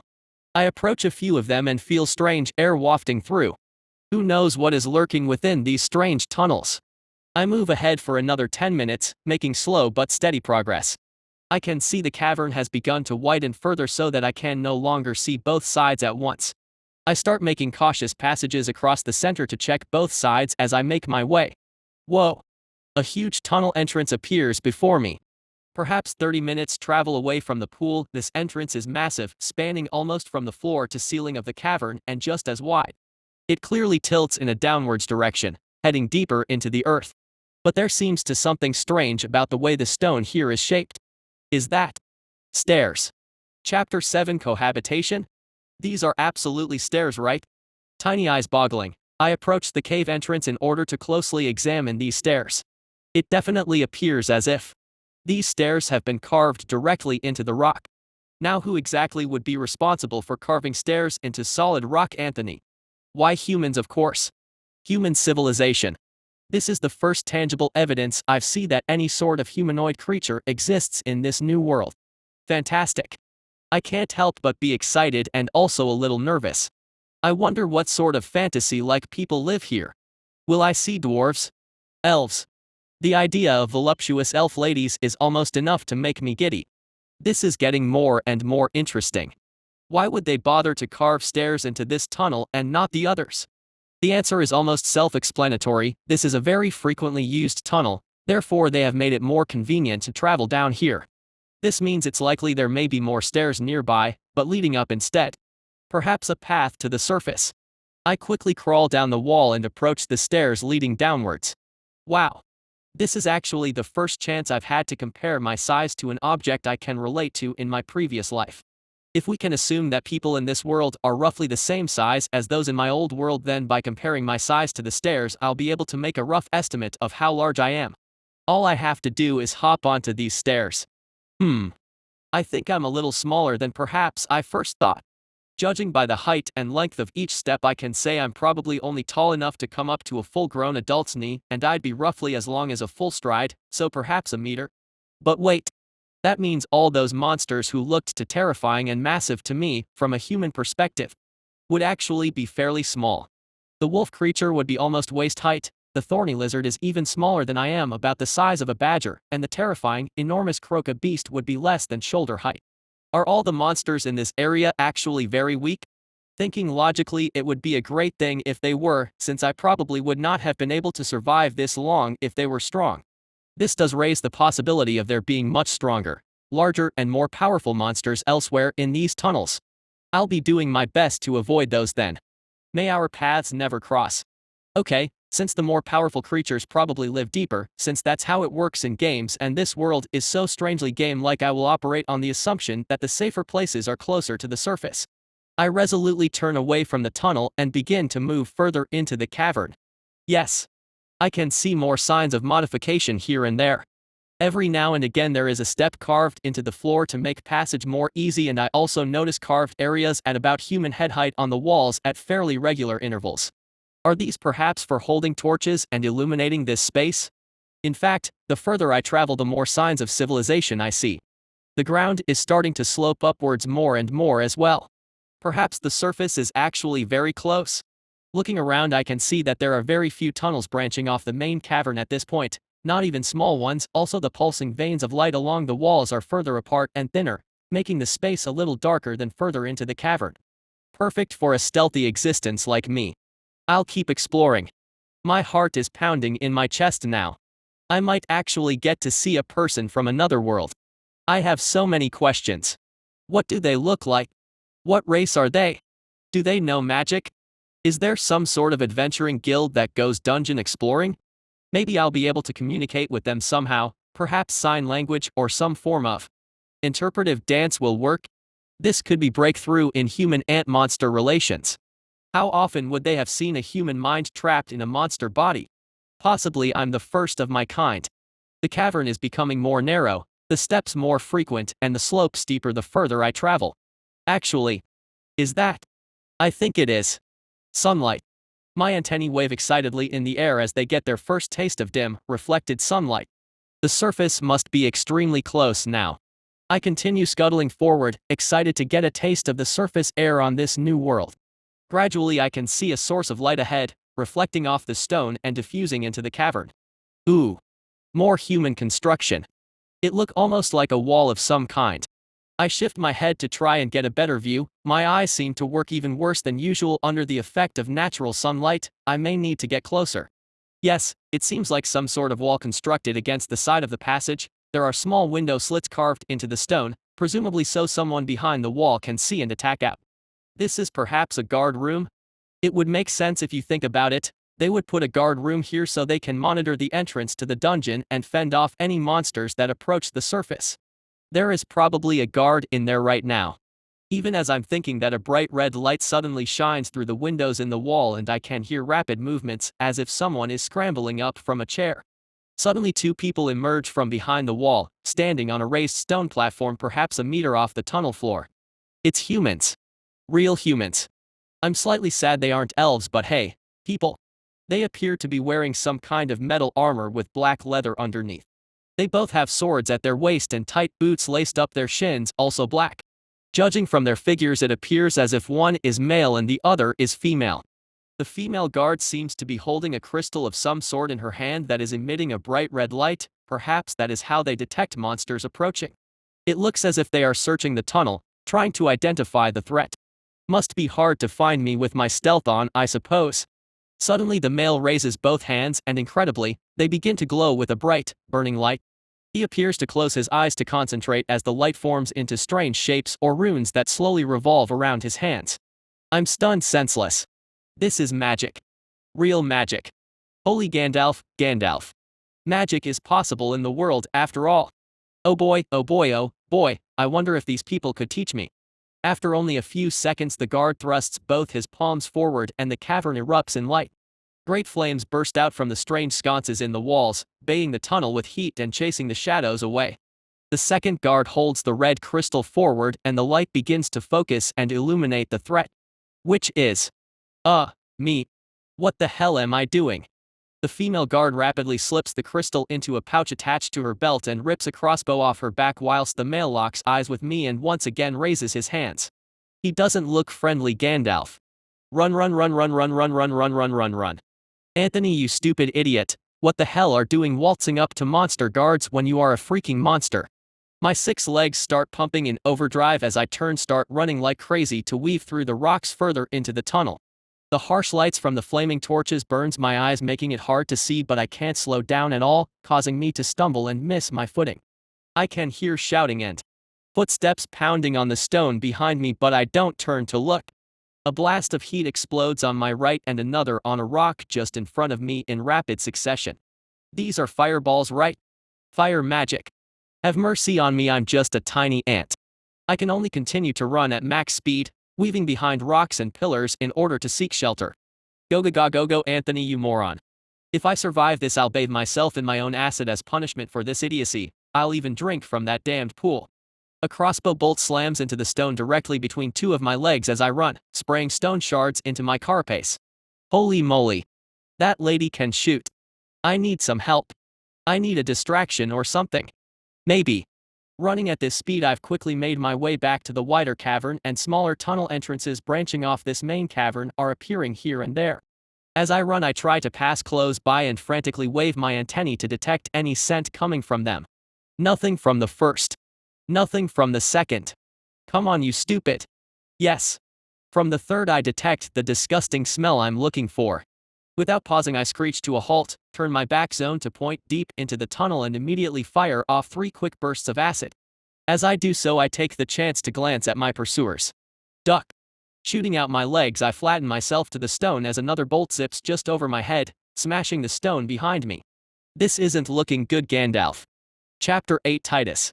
Titus sat heavily behind his desk. The desk was similar to the man in many respects, unadorned, rough even, and solid. Thick boards of stone wood he'd harvested himself in the second strata made up the surface on which he worked. The desk had to be joined together since he couldn't find a nail that would go through the stuff. The wood was stubborn, unyielding, that's why he liked it. Gripped in his thick, ungraceful fingers was a folded piece of paper, a letter covered in angry and insulting scrawl. Another letter of complaint from the mercenary union, Turia chapter. Titus reached inside his legionary coat pocket with his free hand, withdrawing a smooth metal box attached to his belt by a chain. Placing down the letter, he used both hands to place his fingers just so, frowning when he needed 4 tries to position his thick fingers correctly, before the box opened with a snap. From within the case, a blue glow spilled onto the desk and briefly illuminated Titus' face as he opened the case and stared hard at the contents, then snapped it shut, placing the case back into his inner pocket. He opened a drawer, removed a fresh piece of paper, collected his pen and began to compose a reply. Karin. As stated in the initial announcement 5 days ago, ambient mana levels within the dungeon are climbing and continue to do so. It is the opinion of the Legion that a wave is likely to occur within a week, but as you know, these predictions can be inaccurate and a wave can break with very short notice. In the interest of keeping your members alive, we have exercised our right to control dungeon access in the city of Lyria and will be undertaking aggressive action to ensure the safety of the citizens. If some of your parties are unable to conduct their activities in the dungeon during this time, I regret to inform you that I don't give a damn. After the wave is finished, or when ambient mana levels return to normal, your members will once again be granted access to the dungeon, not before. Get stuffed. Titus. Commander, Legionem Abyssi, Lyria. Perhaps not his most diplomatic missive, Titus mused, but he was never very good at playing nice with idiots. One of the main reasons why he hadn't wanted this job. Almost against His eyes slid to the corner of his office where, tucked behind a cabinet gathering dust, was an enormous battle axe leaning against the wall. Almost 6 feet long from head to haft, the thick metal didn't look as if it had been polished in years. Sighing, Titus once more turned to his letter, folded it, sealed it with wax and placed it in his mail tray for one of the auxiliaries to deliver later in the day. As he reached for the next letter of complaint, this one from the minister of the path, he heard the sound of feet pounding on stone, growing louder as several figures approached his office. Titus could feel the blood stirring in his veins. Perhaps he could avoid his paperwork today. 10 minutes later he'd arrived at the forward garrison. Blasting open the massive doors with a single hand, he advanced into the building like a storm. The soldiers on duty, legionaries all, saluted respectfully as he passed by, fists crashing into armored chests and heads lowered wherever he went. Without speaking, the centurions on duty fell into step behind him as he marched through the stone plaza towards the breach in the earth that was the dungeon entrance in Lyria City. The opening was 4 meters wide and similarly tall, wide enough for supply carts and large groups to pass through on extended expeditions. The space around the entrance was flat stone floor for 30 meters in every direction, then a circular wall 3 meters high surrounded it, manned by archers and mages at all times, creating an open killing floor for any monsters who surged out of the tunnel. Titus stared at the rent in the ground for several long seconds before he stepped down, submerging himself in the darkness. He prevented himself from inhaling as deeply as he wanted to, bringing the dungeon air and its rich mana into his lungs. Instead he trailed his hand across the stone, his thick skin scraping on the rock as he walked. Down the steps he could see the first of several guard stations, each usually manned by 2 legionaries, was now fully complemented with a team of 5. They turned to salute him as he passed but were disciplined enough to use the silent salute here beneath the earth, bringing their right fist into the open palm of their left in front of their heart. Their commander gave them a nod before he moved forward past the next 3 posts until he reached the first. 10 legionaries occupied the wall here. 2 mages took turns to maintain the flame that illuminated the tunnel. As he approached, with 2 centurions still in lockstep behind him, he found the woman he was looking for inside the guard post, poring over maps on the table with some of her soldiers. She saw him approach and dismissed her people before saluting. "Commander Titus." "Tribune Aurelia." Titus returned the salute before joining her standing at the table to glance at the maps. All maps of the first strata, passages and mana concentration points marked clearly with neat organized writing. Wouldn't those idiots at the Merc Union love to see this level of detail on their guides? They could triple their prices. "What is the situation, Tribune?" "Commander, 15 minutes ago the monster approached this guard station before fleeing. The guard team has signaled the centurion on duty before pursuing into the staging cavern." Fled. Titus grimaced. It was rare for monsters in the first strata to show enough intelligence to flee danger. Far more common for them to charge forward blindly and fight to the death. This was last thing he needed immediately before a wave. "How are preparations for the wave defense going?" "The defense is being readied on schedule, Commander, though I have taken the liberty of advancing the timeline in response to this recent incident." Titus grunted. "Good. I'll be joining the suppression expedition this time." Aurelia blanched. "With respect, Commander, perhaps you would be best deployed." "We both know where I am best deployed, Aurelia. Something feels off, so I'm going down with the expedition." Aurelia slowly nodded and sighed. This stubborn old man was incapable of making life easy for himself. A whole legion of troops who would gladly plunge into the dungeon for him, but he still chose to go himself. She shook her head. This was why he was the best. From down in tunnel, movement could be seen as 5 people advanced out of the gloom at the darker end of the tunnel and into the blazing firelight. 2 of the members were limping slightly, supported by their comrades. All of the soldiers were filthy, blood and bone, none of it theirs, covered their armor. Titus stepped out of the guard building and went forward to greet his legionaries. As they saw him approach, they immediately stopped to salute, remaining still until he quickly waved them down. "Stop that. What are your injuries?" The 5 of them grimaced. "Nothing serious, Commander. We were taken by surprise and sustained minor cuts and poison status." "Get to the medicus immediately. We need every soldier fit for duty." "Tell me, were you able to slay the monster?" The soldiers paused before shaking their heads. Titus clenched his jaw. "Damn it. Who were the 2 who first saw the creature?" 2 of the soldiers, 1 male and 1 female, raised their hands. "Come with me. Chapter 9. To live is to learn." "Hi Anthony, are you a massive idiot?" "Why yes, Anthony, I am a massive idiot. In fact, I'm the kind of idiot who dances up to a human guard station to say hello when I am, in fact, a horrible monstrous ant over a meter long. Wow, Anthony. You really are a king amongst all of the idiots, aren't you? If all of the idiots in the world were to hear of your incredible achievements in the field of stupidity, they may just organize a religion around you, worshipping you as their stupid god of all things stupid. I agree. Holy moly, I am lucky to survive that nightmare. Chased by those two soldiers, dodging crossbow shots and magic fire, I was able to find a tunnel that bore the distinct odor of those damned centipedes. Thankfully they were at home, and when I blasted acid into their tunnel they came boiling out, mad as hell. With over 10 of the horrible things bursting into the cavern, I was almost killed by the stupid centipedes before a few of them got hit by the fireballs and they turned and attacked the guards, giving me a chance to flee further into the tunnel. At this point 3 more guards turned up and they obliterated the centipedes, the gross insect threshing machines, and continued to chase me. I lured 3 packs of centipedes out, 3.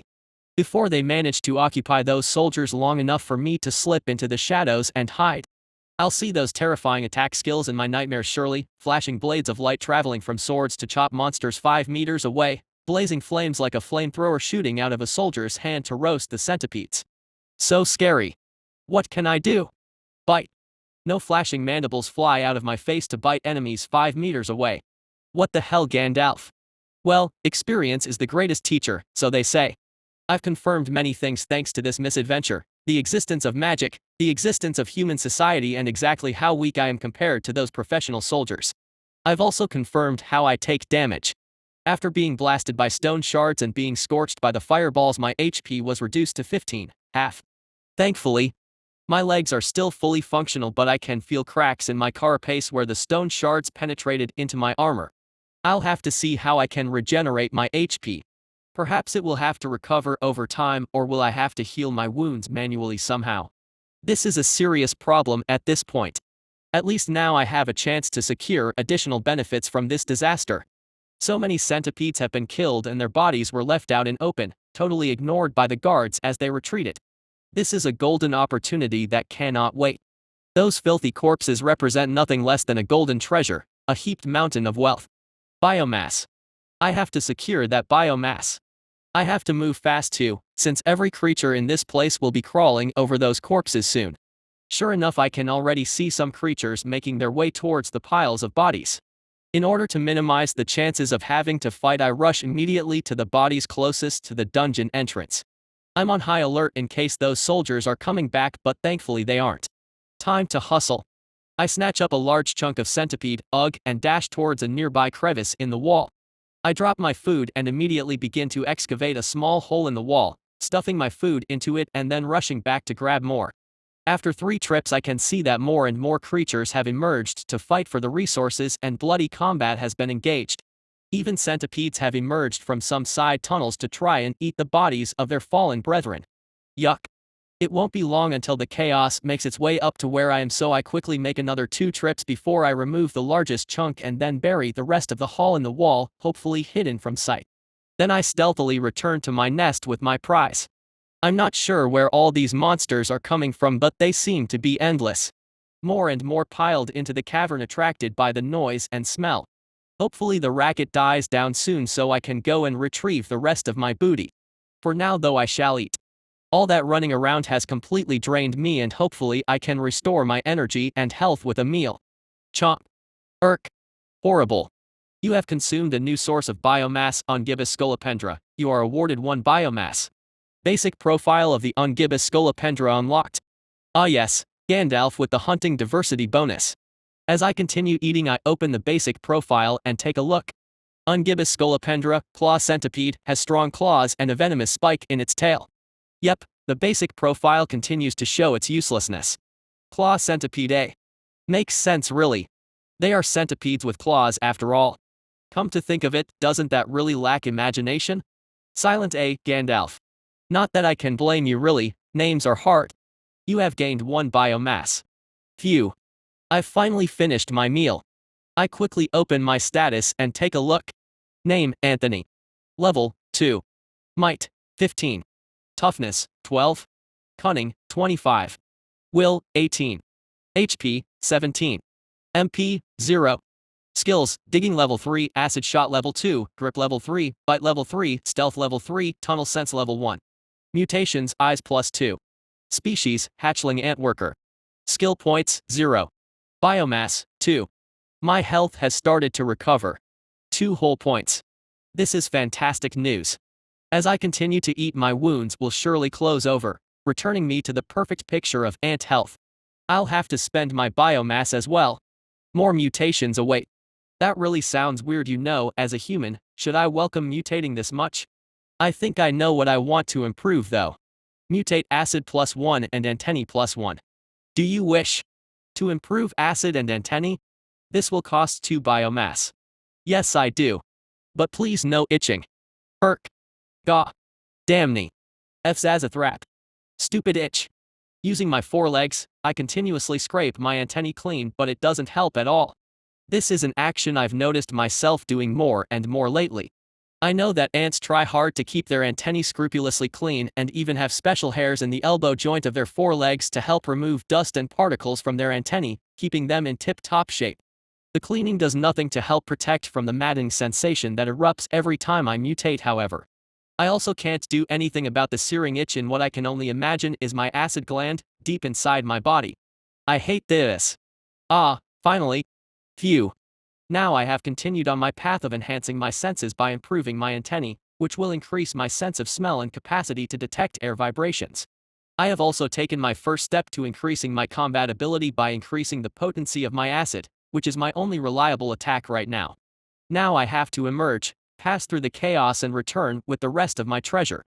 As I pass through the cavern, attached to the ceiling, I can see that the action is beginning to calm down and monsters are establishing territory and starting to eat. This makes life easier to me. I make 4 more trips and manage to bring all of my stash back to my nest.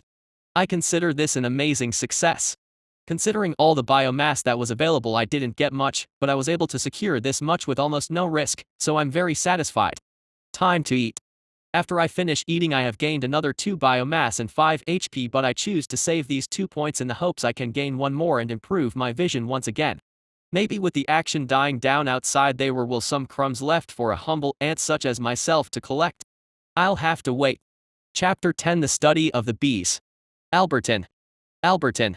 Answer your door, you deaf idiot. 2 young legionaries stood to one side, faces white with worry as they watched the Legion commander smash his massive fist repeatedly into a sturdy, iron-framed door so hard that dust fell from the cold stone ceiling into their hair.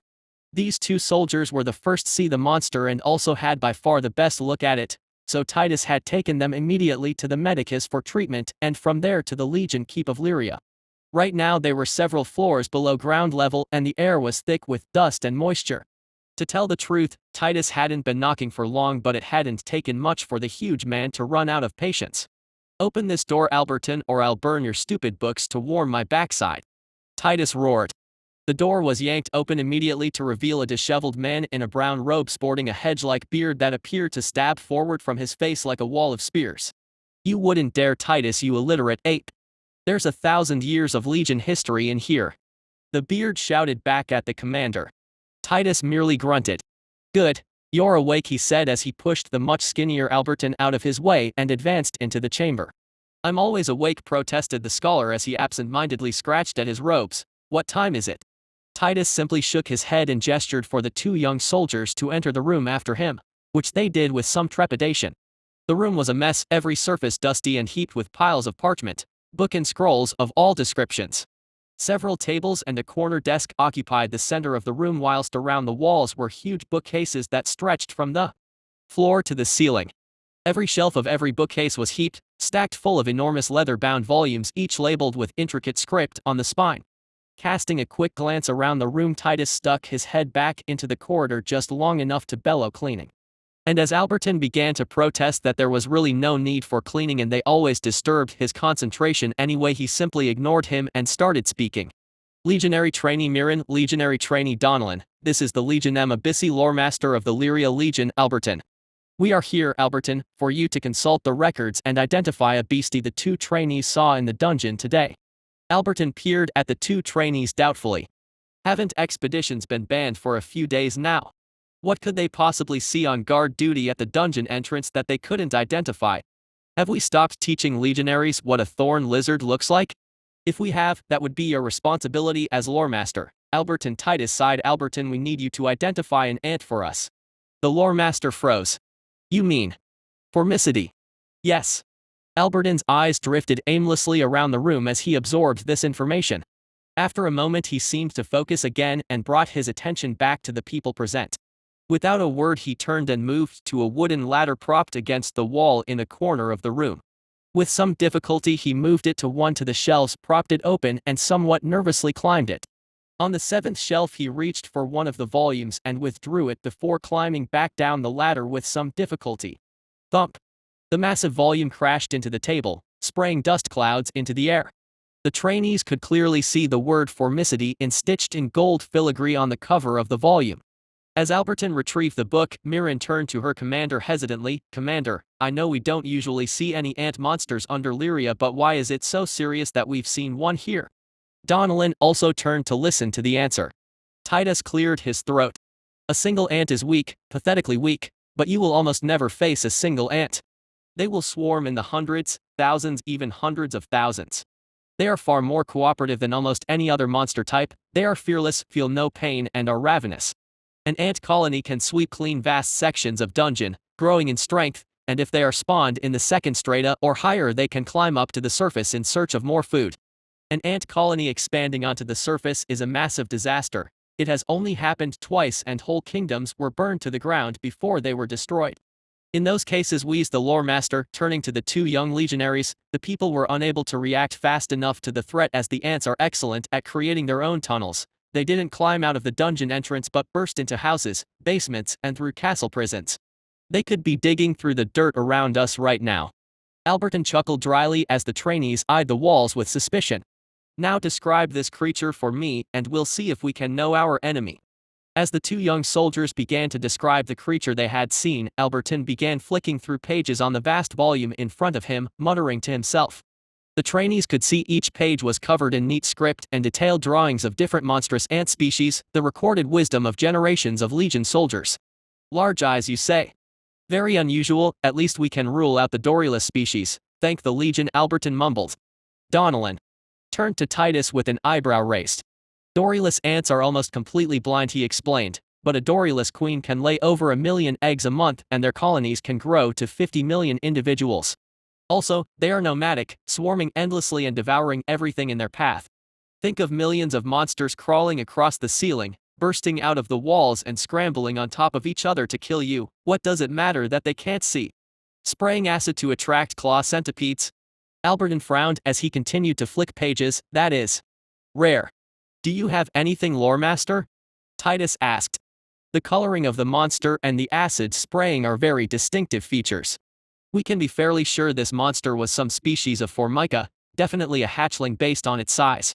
However, there are a few odd features. The creature appears to have mutated its eyes, which is extremely unusual for an ant. Also, the very unusual show of intelligence to lure other monsters into the fight in order to secure its escape. Titus nodded. I agree with you, a regular ant hatchling has a cunning stat of 3 or 4, this ant's is clearly is much higher. What else have you learned? We may have been extremely lucky here, Commander. In what way? You said it yourself, you will almost never see one ant operating on its own. We also know that ants will almost never spawn in the first strata, so how can we explain a lone hatchling being found so close to the surface? I posit that a nest raid has taken place lower in the dungeon, and a fairly new ant colony was too weak to repel it. As a result, some of the young were brought out of the nest and carried towards the surface where somehow this lone worker was able to hatch. So we've possibly been warned of the threat far earlier than we might have otherwise been, Titus mused. Correct. It's possible the queen spawned as little as 2 months ago. The thing that puzzles me the most is how did this lone hatchling ant worker, possibly the weakest individual monster in the entire dungeon, survive for any length of time? Based on the information provided, we can deduce that this ant has mutated its eyes at least once, possibly twice. How did it secure biomass? Why does it display a level of cunning far in excess what we would expect? These are very puzzling elements, Commander. I agree, Titus said, but being able to move against the colony itself is of far greater concern to me than one lone worker ant. We will need to organize a deeper expedition to find and eliminate this threat. The timing is terrible since we anticipate a wave soon. Alberton winced. That seems like more than we can take on ourselves, Commander. I agree, Titus said. The Legion will push into the dungeon immediately while you and I go to have a chat with your aunt. Alberton sighed bitterly at his commander's words, and as a team of cleaning staff filed into the room and immediately began shuffling his papers around to sweep, he could only sigh again, looking extremely forlorn. Chapter 11 Forced Relocation. The path is not a creation of any mortal kind, not even the Chow, at the height of their strength, could effect such a change to our world. No, the path descended from above, and it has illuminated the way forward for the world ever since. The path sees no race, color or creed, it embraces all, and in return all must embrace it. The path is our road to ascension, to a greater state of being. The system will uplift us, but only if mortal kind is united will we be able to pursue the path to its final destination. Excerpt from the Holy Book of the Path. Yesterday was a little too hectic for my tastes, I have to say. It's my dearest wish that today will be a little more calm. My only aim is to try and secure one more biomass so I can mutate my eyes to +3 and then perhaps relocate my nest to a location a little more distant from the surface. However, it doesn't appear as if my day is going to as peaceful as I'd hoped. Why on earth are there all these soldiers out here? When I emerge from my nest and move into the cavern, there are already human soldiers everywhere. They are moving systematically around the cavern, luring monsters out of their side tunnels and exterminating them with superior force. From my position huddled on the ceiling in the shadows, I can see they've established some sort of formation around the water pool. Wooden tripods extend over the water surface, and hanging from each is some sort of crystal or device that appears to be absorbing light from within the water. What on Pangea is this fancy technology? What are they absorbing? What are these funky crystals? More importantly, how am I getting out of here alive? The cavern has been completely occupied by them. Even if I try and rely on my stealth, I've already seen the monster detecting equipment they have available. I'd be stupid to think I could sneak past, and even if I could, there is only the large tunnel down halfway up the tunnel for me to head to, but that is clearly how they are going to advance further into the dungeon. Can I hide in my nest successfully? No, I don't think so. When they see all the dirt I've shifted into the tunnel, they may even realize that it's the work of a monster and start to clear it out. Possibly they already have knowledge of that tunnel and will realize something is off when they notice the dirt obstruction. In that case, what the hell am I supposed to do? Stupid humans. There is only one option left available to me, but that choice is almost certain death. I have to escape past my nest and further into the tunnel towards the area I saw my first croca beast. Isn't this a classic case of out of the frying pan and into the waiting jaws of doom?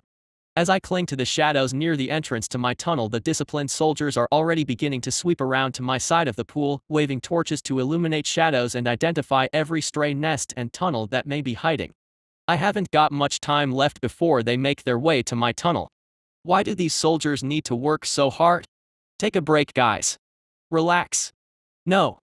Damn it. I've no choice. Time to face the music and death. Moving quickly, I skitter back into my tunnel and make my way to my nest. My heart pangs a little as I crawl through the small gaps I left on the ceiling and leave my temporary lodgings behind. This was my place of, somewhat, safety in this world, my only refuge. It was only for a few days, nest, but we had good times.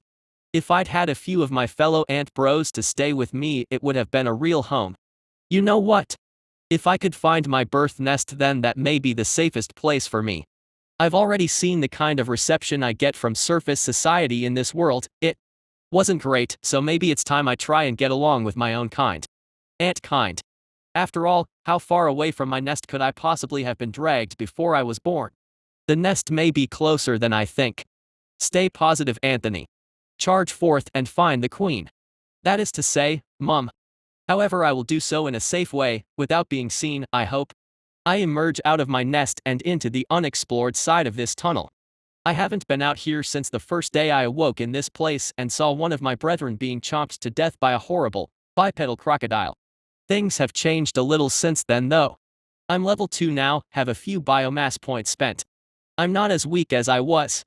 I latch onto the roof tightly with all 6 of my claws and begin to carefully make my way forward.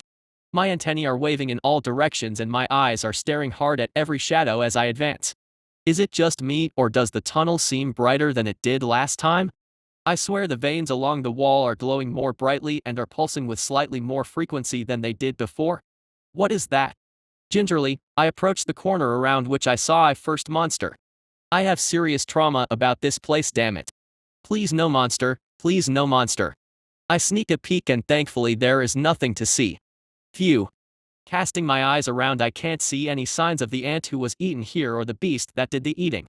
For now the tunnel seems to continue to a wide curve to the left, my right, since I'm upside down. I can also tell, perhaps, that this is my tunnel sense kicking in, that the tunnel is slowly starting to slope downwards, away from the surface and further underground. This is fantastic news. Take me away from the cursed surface and its nasty human armies. I once again advance boldly whilst sneaking the entire time. Wait. My antennae are starting to pick up something in the air. Only 100 meters further into the tunnel I sense a change in the air. Very quickly it becomes apparent why. The tunnel splits into two paths. Using all of my senses I try to determine if one path is safer than the other. I can't see anything nearby, and despite wiggling with all their strength my antennae aren't picking up anything either. I'm not happy about this setup. One of these tunnels could mean instant death. Both of these tunnels could mean instant death. I can't hold back any longer. Do you wish to improve antennae? This will cost 2 biomass. Do it. Booga. I can't even try and scrape at my itch right now since I'm trying to stay hidden. Why are you like this, Gandalf? Eventually it passes and my antennae have now grown noticeably longer than they were before I upgraded them the first time. With my new and improved senses I again try to determine if either of these choices is less death insistent than the other. Hold on. What the heck is that? My whole ant body starts tingling as I grasp the faintest wisp of a scent from the left tunnel. There is something about this scent that speaks to me. What on earth could it be? Drawn by this sensation, I will choose the left tunnel. Whatever this is, it doesn't feel threatening to me, so I will investigate. I really have no other information to go on anyway. Disregarding the right tunnel I move into the left, sticking to the ceiling and moving cautiously as always. As I move forward the subtle smell becomes more and more noticeable. From a distant waft of a mist it has now grown to the strong tendrils of a smoke. The walls of this tunnel are almost entirely stone, webbed with the now familiar branching lines of blue light that seem to permeate almost everywhere inside this place. My claws make soft, scratching noises as I grasp the rock in my tiny claws, supporting my body with 4 legs at all times as I reach forward with 2. I'm still not a fully coordinated ant, but I'm making a lot of progress in this body, if I do say so myself. To go from 4 limbs to 6 isn't easy at all, but to go from 2 legs, 2 arms to 6 legs, no arms is even greater a shift. It only takes a few minutes before I locate the source of the scent. But there isn't anything here. Confused I glance around, there definitely isn't anything. The tunnel continues to curve to the left and slightly down, but there I cannot see any bodies or creatures of food of any kind. I use my antennae to feel the stone in front of me and gradually follow the scent down off the roof and onto the floor of the tunnel. As my antennae tip-tap here and there, suddenly I am zapped with inspiration. Pheromones. How do ants keep in contact without being able to speak? How do ants create those long trails away from the nest to sources of food? The answer is pheromones. By using a pheromone gland they can lay a trail of scent for other ants to detect and follow. Something is telling me that this is a pheromone trail laid down by a scout ant seeking either food or perhaps trying to locate the stolen brood from the nest. My people are calling me home. Chapter 12: The Trail. This is an exciting development. The colony is calling me, lighting the beacon to bring long-lost Anthony home. Still, let's not get carried away. Remember what happened the last time you got carried away, Anthony? You still haven't returned to max HP. After inspecting the source of the scent on the tunnel floor, I immediately move back to my comfortable stealth position on the ceiling and continue down the tunnel. I'll have to continue down this path until I can pick up the trail somewhere. The tunnel itself is becoming more irregular in direction, zigging and zagging through the earth even as it continues its downward slope. As I move I'm beginning to feel vibrations in the air from down the tunnel. Something is definitely happening in front of me. I must proceed with all caution. 30 meters ahead the tunnel splits once again. I'm starting to feel that these tunnels and caves are going to be splitting into a very messy network of tunnels. This is going to be hard to keep track of. Tunnel sense has reached level 2. This is what I'm counting on. According to its description, this skill helps maintain a sense of direction whilst underground. I suspect because of this effect I've been able to know which way the tunnel is sloping or curving almost without having to think about it. I'll have to depend on this to help me navigate and remember which way is which. Since I can't detect any pheromone trail from either tunnel and one seems no safer than the other, I decide place a mark in the ceiling right at the split which indicates which direction if have taken. If I create and maintain a simple set of symbols to mark the tunnels, it will hopefully help my memory. After scraping a simple arrow into the rock with my mandibles, I move down the right-hand path. 10 minutes later I have returned to the juncture. Well then. Not going down that way anytime soon. It hadn't taken long for me to discern something was wrong with that tunnel, and without having to travel far I encountered an area wherein the tunnel widened slightly, creating a sort of hollow that had been occupied for a group of wolf lizards. 5 of them were lounging on the rocks, gnawing on bones of what appeared to be recently killed prey. I wasn't prepared to try and sneak past them, so I turned my tail and returned. What symbol should I use for instant death? In the end I scratch a rough X for danger and a shape next to my mark for the right tunnel to try and represent the wolf lizard tail before marking the left tunnel and moving into it. Hopefully this path is a little more manageable. After a few hundred meters the tunnel seems quite safe, almost pleasant, as tunnels go. Hold it. I freeze in the process of walking, one foreleg poised in the air to advance as I stare hard at the space in front of me. Is this what I think it is? Before me I can see, barely see, a thin, silvery line of delicate thread stretched taut across the tunnel. Very gently I bring my leg back towards my body and place it down before taking a few steps back and examining what I see in front of me. Without having +2 eyesight there is no way I would have been able to notice in time. Reflecting the soft blue light of the rock walls there is a web of whisker-thin strands stretched across the tunnel. I had been so close to walking headfirst into a welcome I would not have survived. Monster spider. I shiver. I can't help but feel indignant. Stupid spiders. You think you're the king of the insect world? Huh? You let your webs do all the hard work for you. Not an honest, straightforward worker like an ant. If I had 200 of my kind here, boy, you'd have to watch out. After inspecting carefully I can't see any spider on this web, but that doesn't mean it isn't nearby. I hesitate. I either have to move through this tunnel or back to the family of wolf lizards and try and sneak through. Since I don't like my odds of sneaking, I may have to try and gather some information about this spider monster to make an informed decision on the best path forward. After some consideration I move to the floor of the tunnel and gather up a few loose rocks.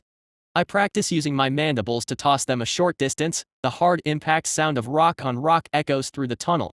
I get the hang of it pretty quickly and line up a few rocks close to the web. Swinging my head I lob a rock at the web. The stone impacts the strands, causing the entire web to shake, but it doesn't stick and falls to the ground. Without waiting I throw a second one and then turn and scurry away to hide in the shadows to observe. At first, nothing happens. The shaking of the web makes it much easier to see a neat pattern covering the whole of the tunnel's width. Eventually the motion stops, but still, I wait. Here it comes. I almost missed it at first since it was moving on the ceiling, the show off. One leg and then the next emerges from the shadows as the monster appears to inspect the prey that shook its web. Ugh, this thing is hideous. 8 furry legs, clearly too many, support its fat bulbous body as it moves forward and begins to daintily touch and examine the web. Now as I recall it, a spider is an arachnid, not an insect like me. I have 3 body segments, head, thorax and abdomen, and 6 legs, whilst a spider has 8 legs, yuck, and 2 body segments, head and abdomen. This spider is not part of the mighty insect family, he's lower on the food chain. Looking closely, it appears to be roughly my size as well. It's possible this is not a high-level monster. The spider begins to move off the rock and onto the web itself, inspecting the strands more closely. An idea is beginning to form in my mind. Let's just wait a little for our many-legged friend to sit still for us. The spider is moving slowly across the web, still trying to determine the cause of the disturbance. Meanwhile I am carefully pointing my rear at the target, trying to accurately judge the distance. Hold. Hold. Fire. Pow. I blast out a mighty shot of acid, trying to force the attack at my maximum range. Immediately after letting the acid fly, I begin to change locations and watch the target to see the effect of my artillery. At this range the accuracy was a little lacking, and rather than hitting the spider straight on the abdomen as I'd hoped, the acid sprays across the legs on the right side. The spider reacts immediately, flailing around at incredible speed. Loathsome fangs are bared, dripping dark fluid as the beast turns this way and that, its many eyes glaring into the tunnel as it attempts to locate its antagonist. This is something the spider clearly has over me. Even upgraded, my eyesight is probably no match for the natural eyes of a spider. Most spiders have up to 8 eyes. As solitary hunters they need excellent senses, much for the same reason I do. The stealth skill is currently displaying its strength as my foe seems unable to identify my location. Perhaps I was able to catch it unawares, the creature's attention focused on the web rather than observing the tunnel. I watched the movements of my target like a hawk. After scrambling for a while, the spider calms down and moves defensively to the side of the web, near the walls, watching the tunnel carefully. I can see its eyes gleaming slightly in the tunnel light. It clearly thinks it has hidden carefully. Stupid spider. I've been watching you all along. And now you are perfectly still. Moving slowly, oh so slowly, I turn and prepare to fire a second shot. Take into account the elevation and angle, no breeze to worry about, think of the arc. Fire. I turn just in time to see my acid shoot over the spider's head and spray onto its abdomen, sticking and clinging to the monster's hairy body. I can hear an audible hiss of pain from the spider as once again it thrashes and charges about behind its web, trying to find me. But I am long gone. Once I confirm the hit I put the jets on and run the heck out of there. Chase me if you want, you dumb spider. If you're brave enough to leave your web, that is. Chapter 13 Insect Arachnid. Despite my tough talk, I was shivering inside my own carapace as I waited to see if the spider would pursue me into the tunnel. I retreated all the way to the junction, thinking that if worst came to worst I could hide close to the wolf lizards or aggro them onto the spider and try to slip through their den. Fortunately, this spider appears to be as cautious as me. And why not? All he has to do is sit inside his web and wait for the prey to be delivered, stuck and unable to fight. Practically free biomass. Truly, being a spider is like easy mode in this dungeon. My resentment is building towards this web-spinning noob. Thinking of all the hardships I've been through whilst this chump is sitting here collecting free XP. My rage is reaching towards the sky, to the very heavens themselves. To ease my fury, the spider must die. Of course, I only consider this course of action since I have weighed the odds and I think I can win. There are a few reasons for this. Firstly, the tunnel is unusually bright, so spotting the spider and its web is not as hard as it would have been just after I arrived in the dungeon. Secondly, the spider appears to be small, possibly as weak, stats-wise, as I am. If I can remove the natural advantage it gains from its web, I can win. That only question is, how can I ensure I never fight it in its web? Phase 1 is already complete. With my 2 acid attacks yesterday, I can presume that the spider has lost at least 5 HP. Unless it can secure food to replenish its strength, I will continue to attempt to lure it to where I can attack it from range. Simple. The weakness to my plan is that I need to ambush the spider a number of times in order to be victorious. However, if the spider can ambush me even once with its poison fangs. Lights out. Antennae, forward. Eyes open. Brain, focus to a razor's edge. There must be no mistakes. Moving in this way, I advance towards the web once more, inspecting every stone and fold in the rock for hidden arachnids. No sign of it, however. The horrid thing is probably licking its wounds behind the safe walls of its web, provided it has a tongue. Since I can't see it, I will process as I did before, trying to lure the fiend here by disturbing the web. As I did before, I prepare some choice stones and line them before flicking them one by one into the web. I use 4 stones this time, trying to create a larger disturbance to convince the creature a juicy prey has become entangled. I quickly hide in a shady position and prepare to wait. And I wait. And wait. Half an hour goes by without any seeing even one hairy leg. Not coming out, eh? Yellow are ya? Too chicken to fight face to face like a man. This is also fine. First, however, I need to be sure. One again, I prepare some stones, line them up and flick them into the web using my mandibles. I ramp up to 7 stones this time. The web shakes and wobbles under my rocky assault. Once more I retreat and observe. Come at me, spider. Still, nothing. The tunnel is perfectly still and quiet, not even a whisper echoes off the stone. I learned during my first hunt that patience is everything to a monster. Death lurks around every corner, no safeguards can afford to be cut. If this spider wants to play a waiting game with me, I'm game. I wait an hour before I make my move. The spider is either more wounded than I initially thought or is too wary to approach this side of its nest after getting an acid bath last time. I must move on to phase 2 of my web disruption plan. Using my antennae, I find an area of softer, looser stone and begin to shift it close to the web using my trusty face hands, otherwise known as mandibles. Once I have enough finer material, I begin flicking it up onto the web, sending it wafting and shivering once more. Unlike the heavier stones I was using before, this stuff doesn't get the web really shaking, but it does do something the heavier rocks couldn't. It sticks. Flick, flick, flick.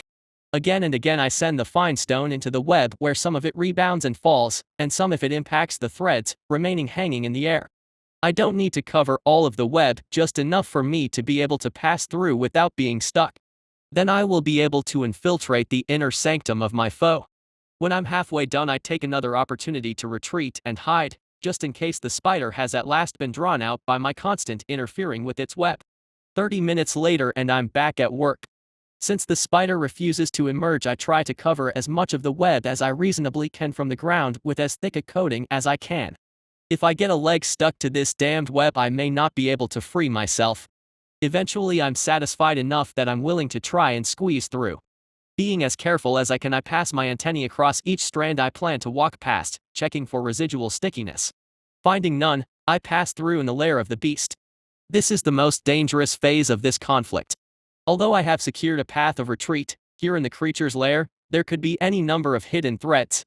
I must be careful. Foothold by foothold I creep forward, my eyes scanning every inch of wall and ceiling. A single lapse of concentration will be deadly here. I try to be as stealthy as I can, but dark, shadowed areas are becoming harder and harder to find. The flowing blue light that runs through the walls of the tunnels has definitely become stronger over the last few days. At least this is trouble that runs both ways, although I can't hide very well, neither can my opponent. Here inside the nest of the spider I can see threads running along the walls and floor here and there, some of them so fine they barely catch the light. I hesitate with almost every step, trying to be certain I don't place a foot wrong. What's that? I can see a shape over there, close to the wall.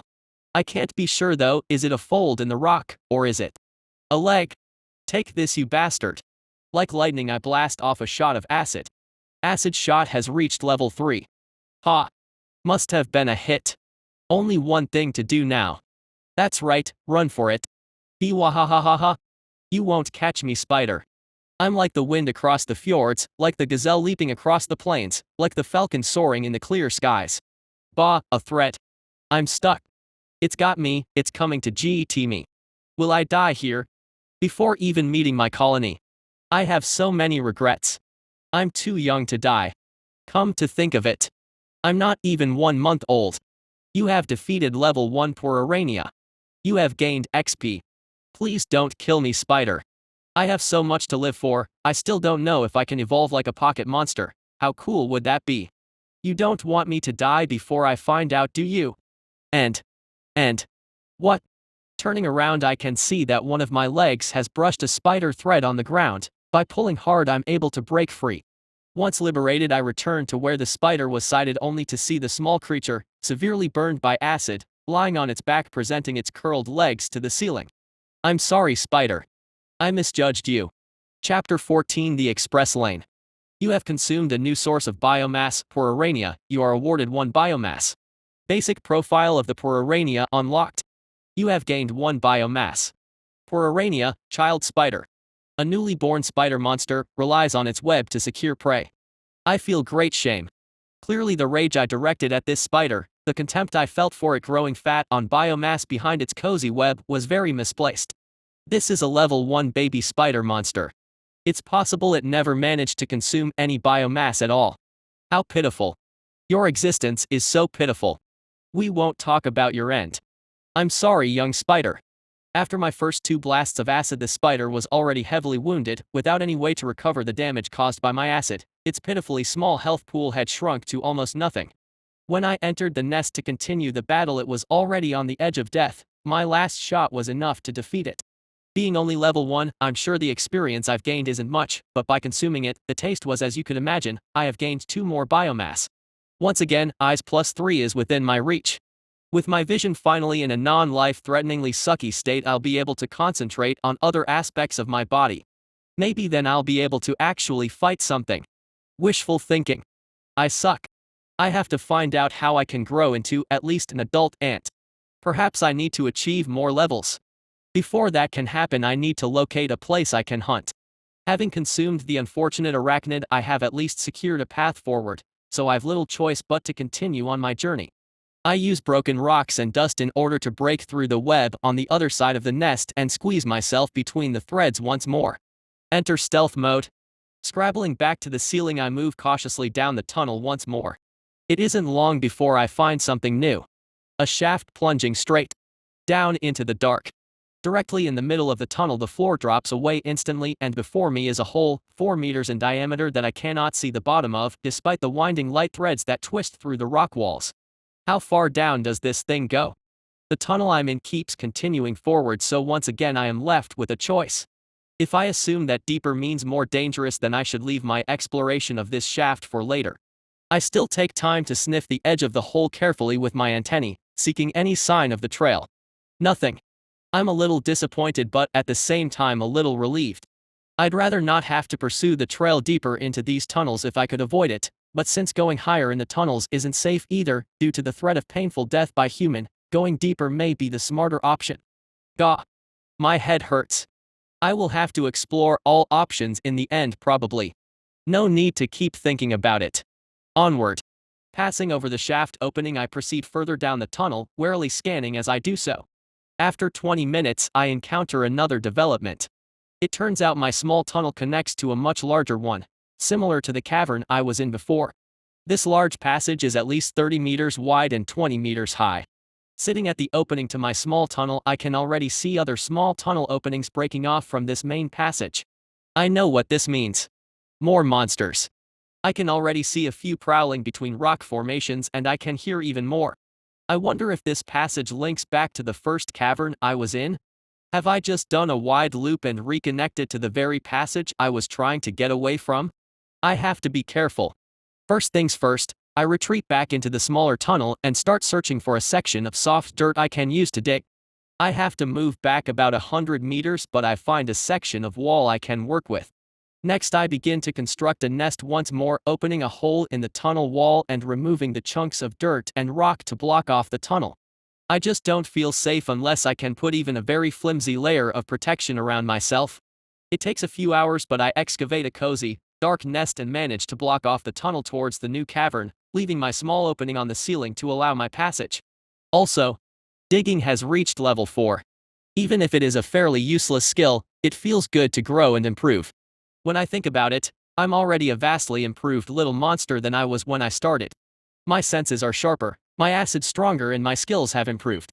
I'm still pathetically weak in combat, I know that, but still. Let me be proud of myself. Nest site secured.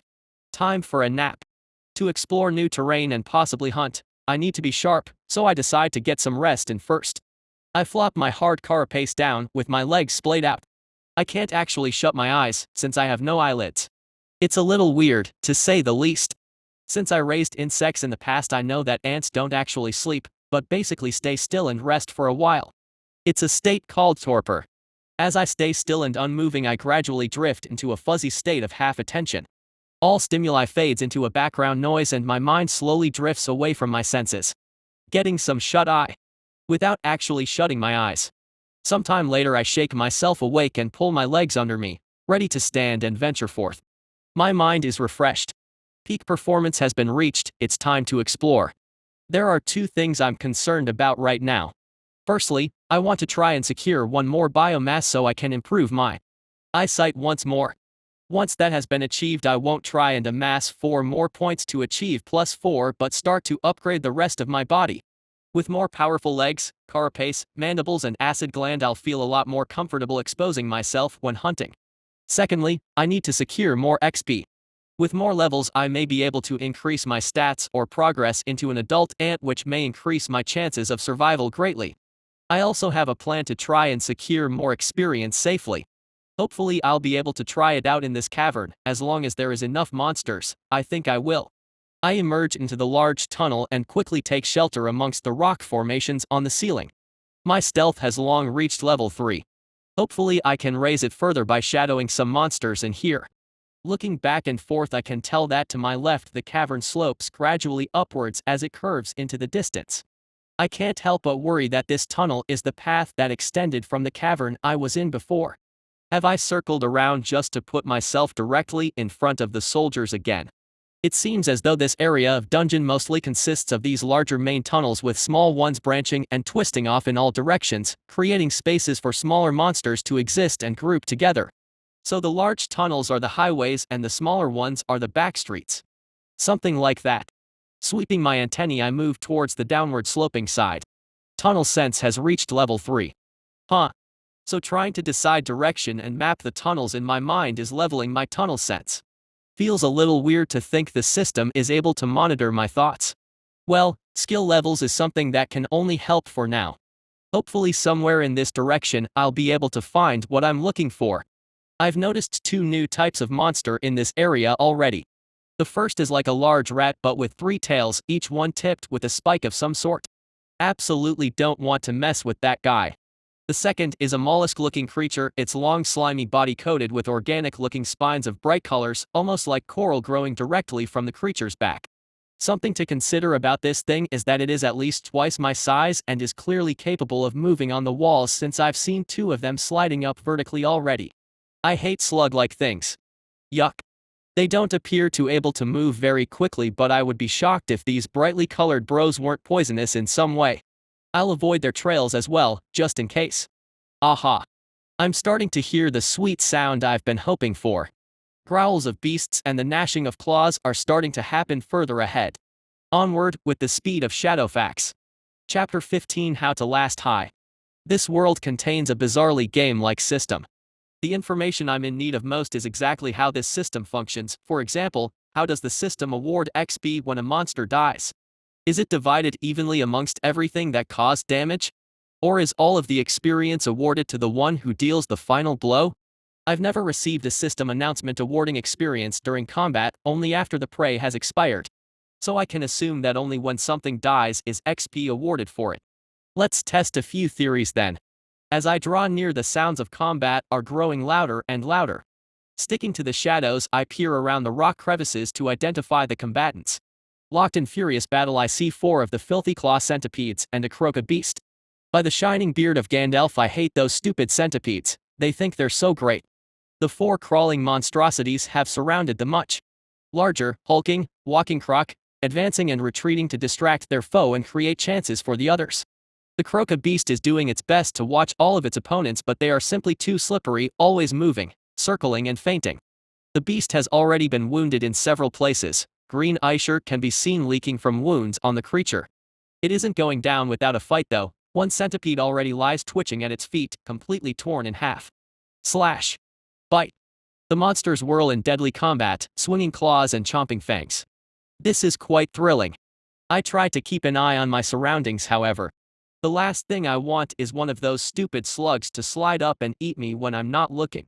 Surprisingly, it seems as though most monsters are giving this fight a wide berth, unwilling to get dragged into a fight between such dangerous opponents. I'm happy to chip in, however. The croca is snapping its jaws towards 1 centipede whilst using its claws ward of the others. Its tail swings furiously behind it, trying to defend its vulnerable back as it turns. Suddenly it coils up, crouching low. This is it. I hurriedly turn and begin to take aim, and as the croca launches itself forward at one of its tormentors, I fire a blast at one of the centipedes, drenching the foul thing in my acid. As quickly as I can, I re-aim and fire another shot at the croca itself, splashing the burning liquid down its left side. By this time the giant croc has already clamped its jaws shut on its victim, swinging its massive head from side to side. It snaps repeatedly down, audibly crunching the exoskeleton of the centipede that writhes and twists madly in the death grip. However, in leaping forth so boldly, the croca has left itself open to retaliation. The remaining 3 centipedes, including the victim of my sneak attack, heave leapt forth, unwilling to let this chance slip.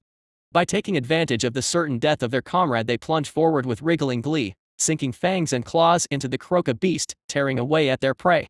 One of the centipedes rears up the end of its body, displaying a spike which it flips forward and drives into the croca's back, surely injecting some form of poison. The larger monster roars in rage and with a massive swing of its head snaps the centipede in half, flinging pieces away into the darkness before turning on the remaining pests. However, with my acid burning it and the poison in its system, it's moving slower and slower. The 3 surrounding centipedes withdraw from the monster, circling at range, waiting for the poison and damage already done to wear down their prey. The target of my attack has withdrawn further than the others, playing extra defensive as it hisses and clacks at the surroundings, unsure where the hidden foe lies. Over here. Once more I fire a burst at that centipede, splashing it squarely on the tail.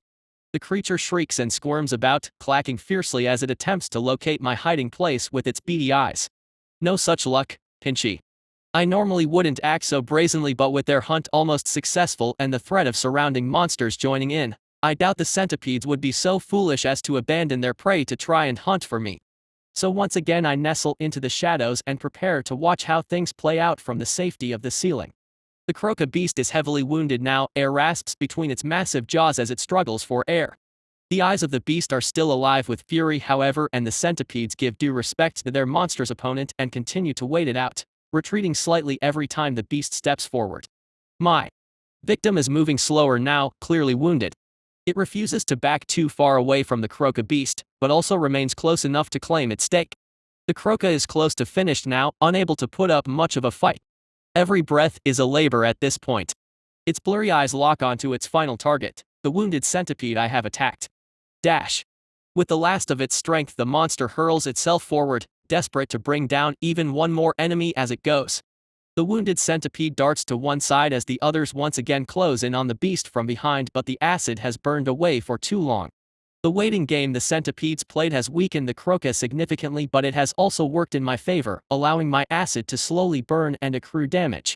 It's just enough of a hindrance that the beast is able to land a vicious swipe with its claws. Slash. The centipede reels back from the blow but doesn't fall. Combined with the acid attacks from earlier, the centipede is clearly heavily wounded now. This was the final burst of strength from the wounded croca. Immediately after the furious attack, it collapses to the floor, spent of all its energy. My heart pounds in my tiny ant thorax. This is perfect. Once the unharmed centipedes close in on their prey to deliver the finishing blow, I once again take aim. This is the last of my acid for the time being. This shot has to count. Pow. Once again my acid fires true, straight onto the wounded centipede. My victim contorts its body as the hateful acid burns away at it once again. For some reason I have very little sympathy for these clawed centipedes. Hopefully not just because they look so hideous. I like to think I'm not that shallow. The two healthy centipedes turn to inspect their heavily wounded comrade before turning back to the now collapsed croca beast and finishing it off. As the large monster breathes its last breath, I tense slightly. No system announcement. I didn't receive any XP, even though I damaged it. This means that being part of a successful fight isn't enough, only the last blow matters. You have defeated level 3 on Gibbous Scolopendra. You have gained XP. You achieved level 3, 1 skill point awarded. Speaking of which, even though the fearsome blow from the croca beast surely dealt 80% of the damage to the centipede, I am the one who reaps the reward as my acid has claimed the final hit. Muahahahaha. The final two centipedes seem scarcely bothered by the loss of another ally. One of them immediately scuttles towards a nearby wall and darts into a side tunnel as the other centipede circles the beat carcass, clacking and hissing at the surroundings, defending the biomass. It isn't long before another 5 centipedes burst out into the main tunnel and quickly surround the prize. One centipede even crawls over and seizes the remains of the one I defeated and starts dragging it back towards their nest. Oi! You dirty thief, I curse your father. I glare down at them from my hiding place on the roof. Stealth has reached level 5, upgrade available. Oh ho! The great Gandalf has bestowed his wisdom upon mine head. So supple his facial hair.